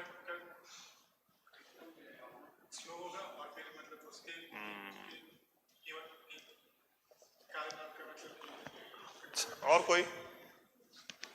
sir मतलब अगर inflation बढ़ेगा तो हमें जो रुपीस से पहले बास्केट ऑफ गुड्स खरीद पा रहे थे ज़्यादा होते जाएंगे, तो वैल्यू ऑफ रुपीस डिक्रीजिंग, तो it will depreciate. Good. See, right now dollar one, हाँ देखो, when dollar one is equal to rupees 70 है, so they sell dollar one, they get rupees 70, and rupees 70 they purchase certain things. They are willing to accept rupees 70 because they have in mind in rupees 70 how much they can purchase. If now the same commodity, suppose in rupees 70 they are purchasing certain things in India, now to purchase the same commodity, if they will have to pay 100 rupees, if they will have to pay 100 rupees, then they will demand 100 rupees in $1. Rupee का what is the use of the rupee? Rupee का use क्या होता है? To purchase goods and services. So if inflation in India is more, that means rupee has lost value. And if rupee has lost value, that means now in $1 they will demand more rupees.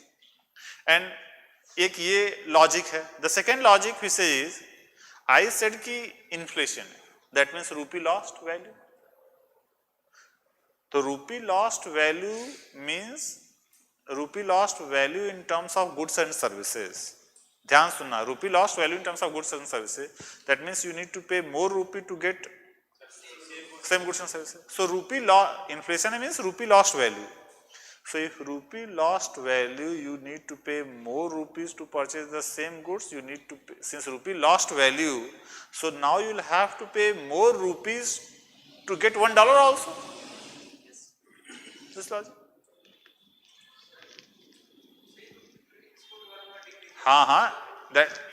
That is a further step. That is a further step.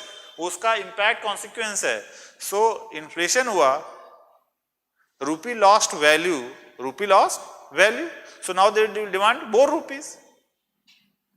If there is inflation, the demand for our goods will reduce, and that will reduce the demand of rupee. That also leads to rupee depreciation. Both ways. होता है। Labour force employed plus unemployed, और ये सब चीज आपके दिमाग में ऐसे भी सोचते रहा करो, ये नहीं कि जब हम पूछेंगे तभी सोचोगे आप। These are such topics, first, second and third topic, नहीं कि इसमें आपको a lot of thinking is required on your end. आप सोचो, then you will get confused, then you will ask your doubts, then this concept gets clarified.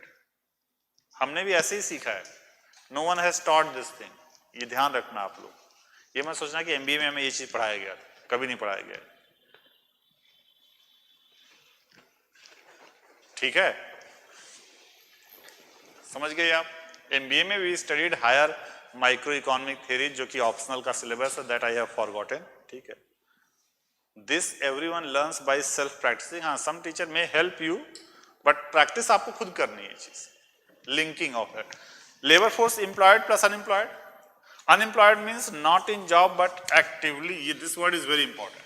Now you guys are suppose not employed, but you are not unemployed also. Unemployed means you are actively searching for job. Now I know that you are not actively searching for job. Actively searching for job means you are willing to take up any job which is available at your skill level. At your skill level. Now most of you the skills not much relevant, ठीक है? So whatever is your skill, suppose you are a normal graduate. Normal graduate, so आपको लिखने पढ़ने आता है and you can write mail और जो भी है. So whatever is your skill, are you willing to, suppose at your skill level 12,000 या 15,000 रुपए की जॉब मिल रही है, क्या रिसेप्शन पे call handle something, are you willing to take that? No. That is why it is said that कि you are not unemployed. Unemployed means you are searching for a job and you are willing to take up a job whichever is available at your skill level in the market.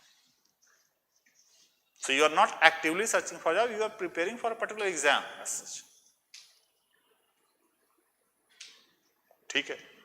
मान लो आपके skill level पे 10,000 की job मिल रही है, तो क्या आप पढ़ाई ये तैयारी छोड़ के जॉब करना चाहोगे? अगर ऐसा है और ऐसा आप कर रहे हो और मुझे बता नहीं रहे हो, then you may be unemployed, but you are not actively searching for a job available at your skill level, so you are not part of labor force.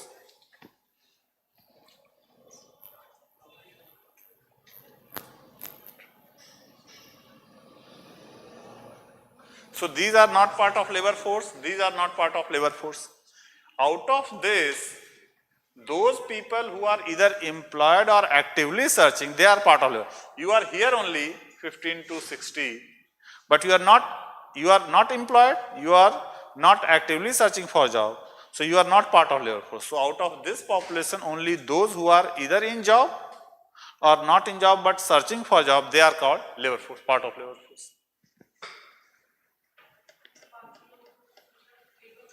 बाकी लोग इंडियंस हैं,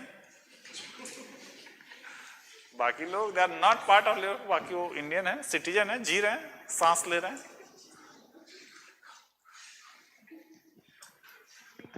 हाँ चलिए, आपका डाउट क्या था? हाँ डिपेंडेंट है. आप लोग किस क्लास में कर बता दो कि you are Indians, you are dependent, but trust me ये कंडीशन ज्यादा बेटर है रादर देन बीइंग इंडिपेंडेंट. ठीक है, आपको बाद में रियलाइज होगा.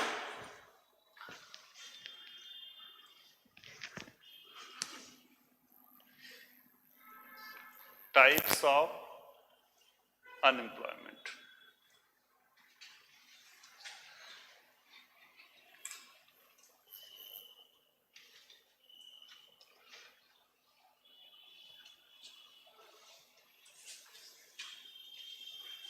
Structural unemployment. Right statement. Unemployment arising due to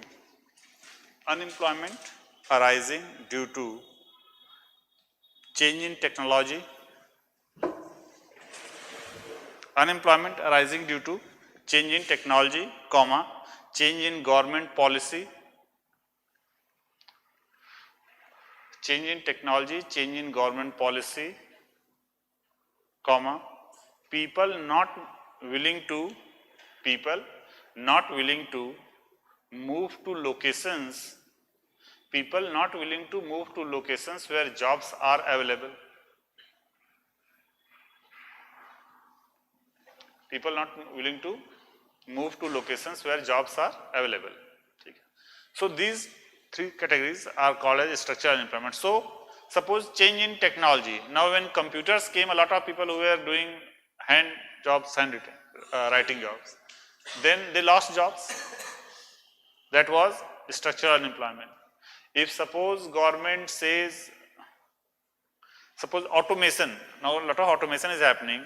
Now if the people are not able to upgrade their skills and a factory automates its jobs, they will lose the jobs. Structural unemployment. There are a lot of jobs available in Maharashtra, Gujarat, and there are a lot of unemployed people in UP, Bihar, Odisha.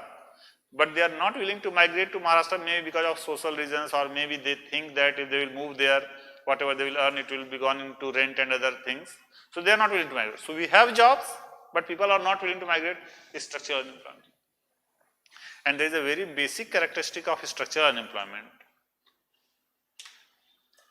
In case of structural unemployment,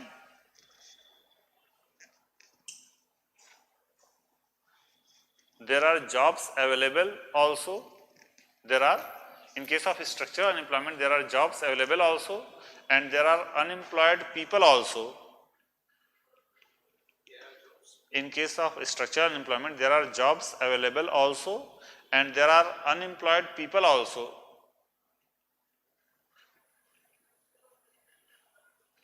Because there is a mismatch between what employers are looking for. There is a mismatch between what employers are looking for, what skills employers are looking for. There is a mismatch between what skills employers are looking for and what skills labor force possesses, and what skills the labor possesses. So there is a mismatch. What employers are looking for and what the unemployed people have. For example, right now there are a lot of jobs in India in data analytics, artificial intelligence, and there are a lot of unemployed people also, but they cannot be absorbed in that. So there is a mismatch of skills. There is a mismatch of skills.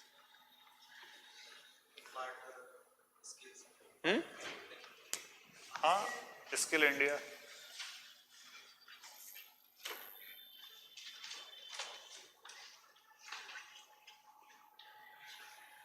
And China has been able to create a lot of jobs because Chinese government has taken a lot of effort in imparting skills. Okay. We have not been able to improve or upgrade the skills of our labor forces. So we have huge unemployment. Cyclical unemployment. You write unemployment arising due to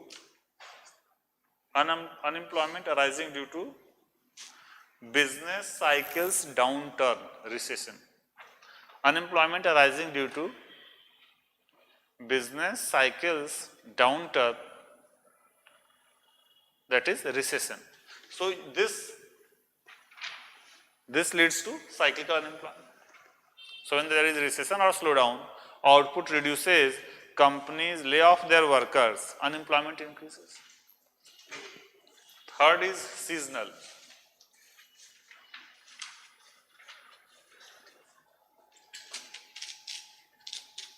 seasonal unemployment. अच्छा, notification आ गया आप लोग का ना? इस बार seats तो बढ़ गई हैं पिछले बार से, 100 around 900, and exam is on 2nd. Syllabus remain same.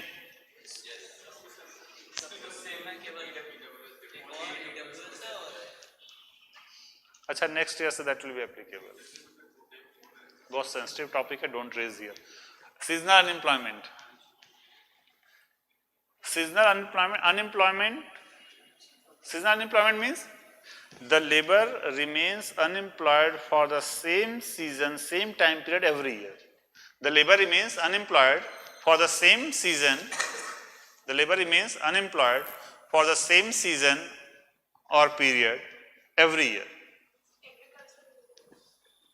So what is the difference between this? Is because of economic activity slow down, and this is always, even if the economic activity is up, we can have seasonal unemployment. This is fixed, same time period every year, and this you can't predict as. Then fourth is frictional.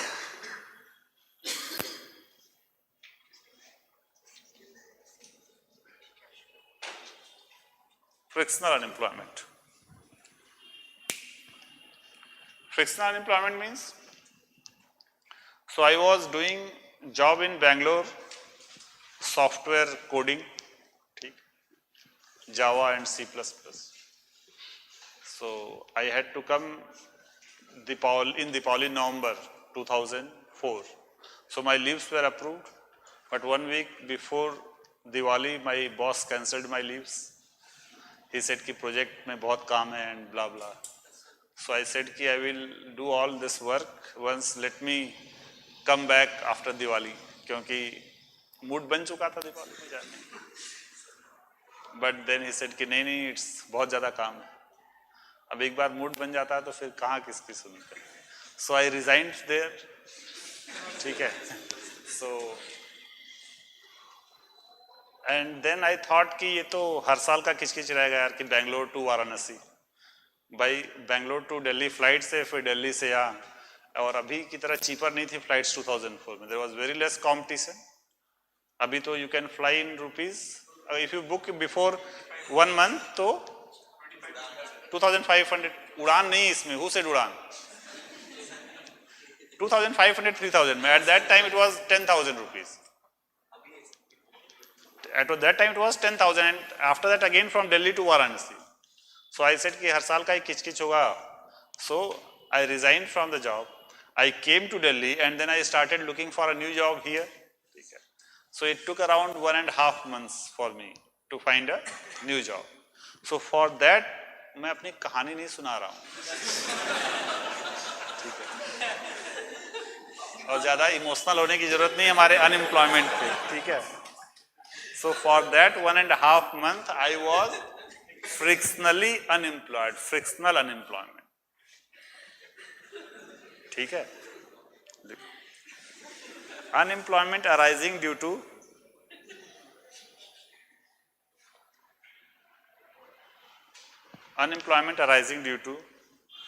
people moving between jobs. Unemployment arising due to people moving between jobs, comma location, comma career is called frictional unemployment.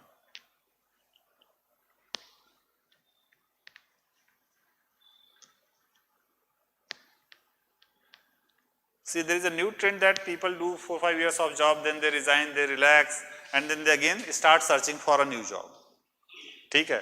So when you are actively searching for a job, why? Because you left previous job, you are moving to a new location, you are switching careers, and then you are not able to find job. So you are frictionally unemployed. ठीक है.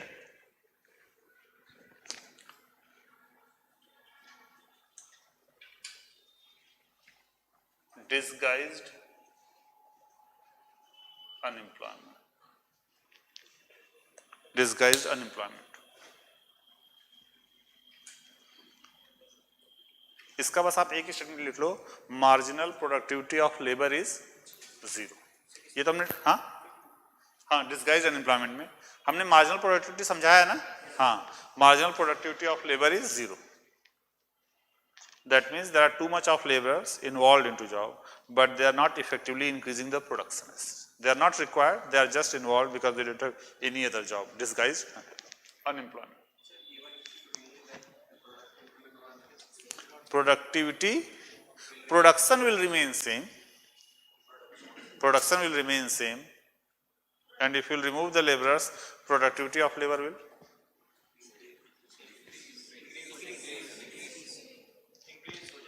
increase होगी.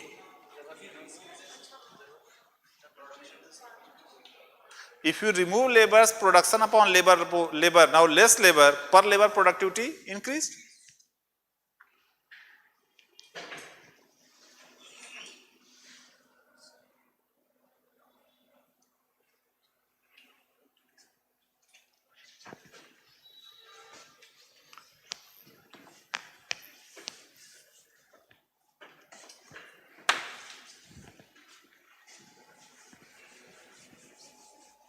Achha, if there is more unemployment is high, that when unemployment is high, still some people will be employed, People.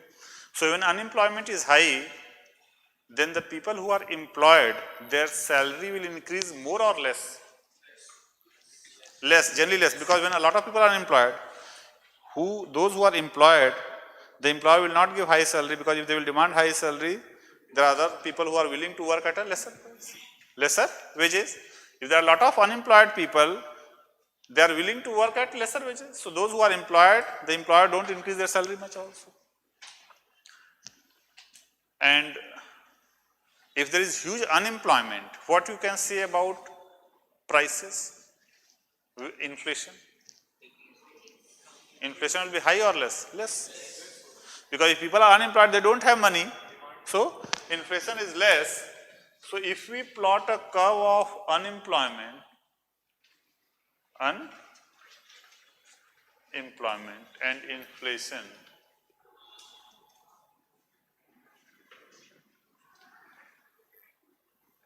unemployment and inflation, 1%, 2%, 3%, 4%, 6%.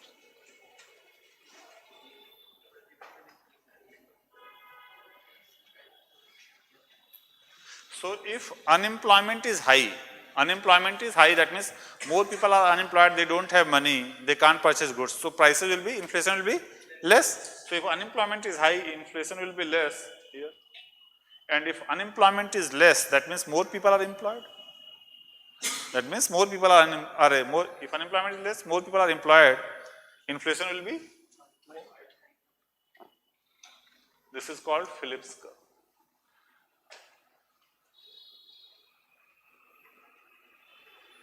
So Phillips curve gives the relationship of inflation and unemployment, and the relationship is inverse. Relationship is inverse. So, and ये ध्यान रखना कि inflation is dependent on unemployment.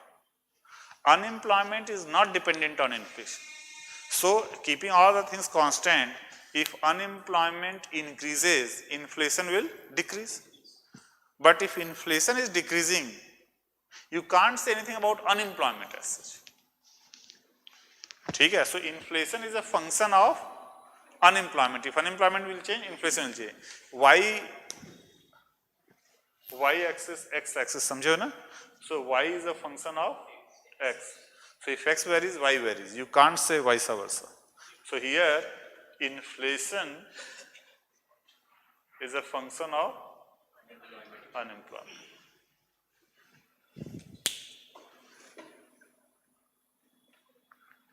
ठीक है? And there is a further concept behind.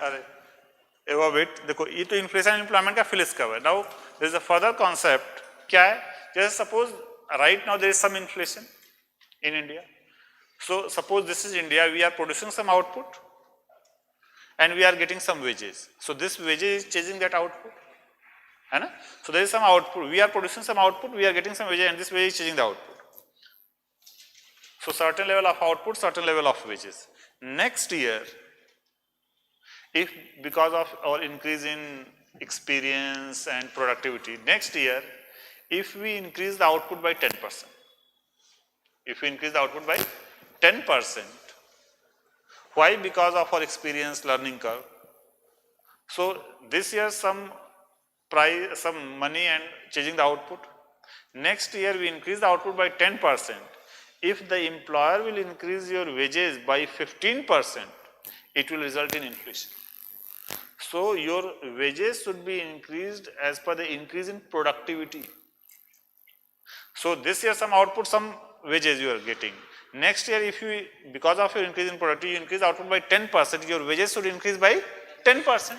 If your wages will increase more, it will result in higher inflation. So wages either in government or private sector should be increased with respect to the increase in productivity and production. ठीक है? So whenever employers increase more wages, it results in higher inflation. And that is why government employees, when they demand more wages, their wages should also be linked with productivity. So every year productivity is increasing maybe 5-10%, their wages should be increased that, otherwise it results in higher inflation. So and pay commission revision, they look into this thing. ऐसा नहीं कि whatever someone says they can increase this. So they are also bound by this productivity increment.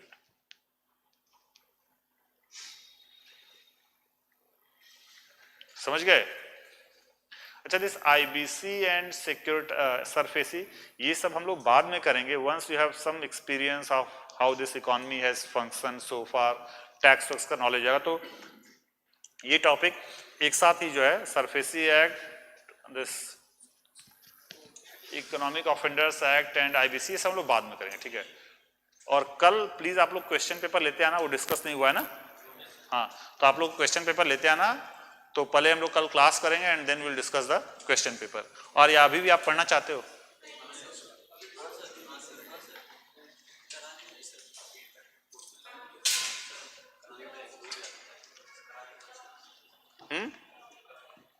आज या कल? इस बार कल आएगा।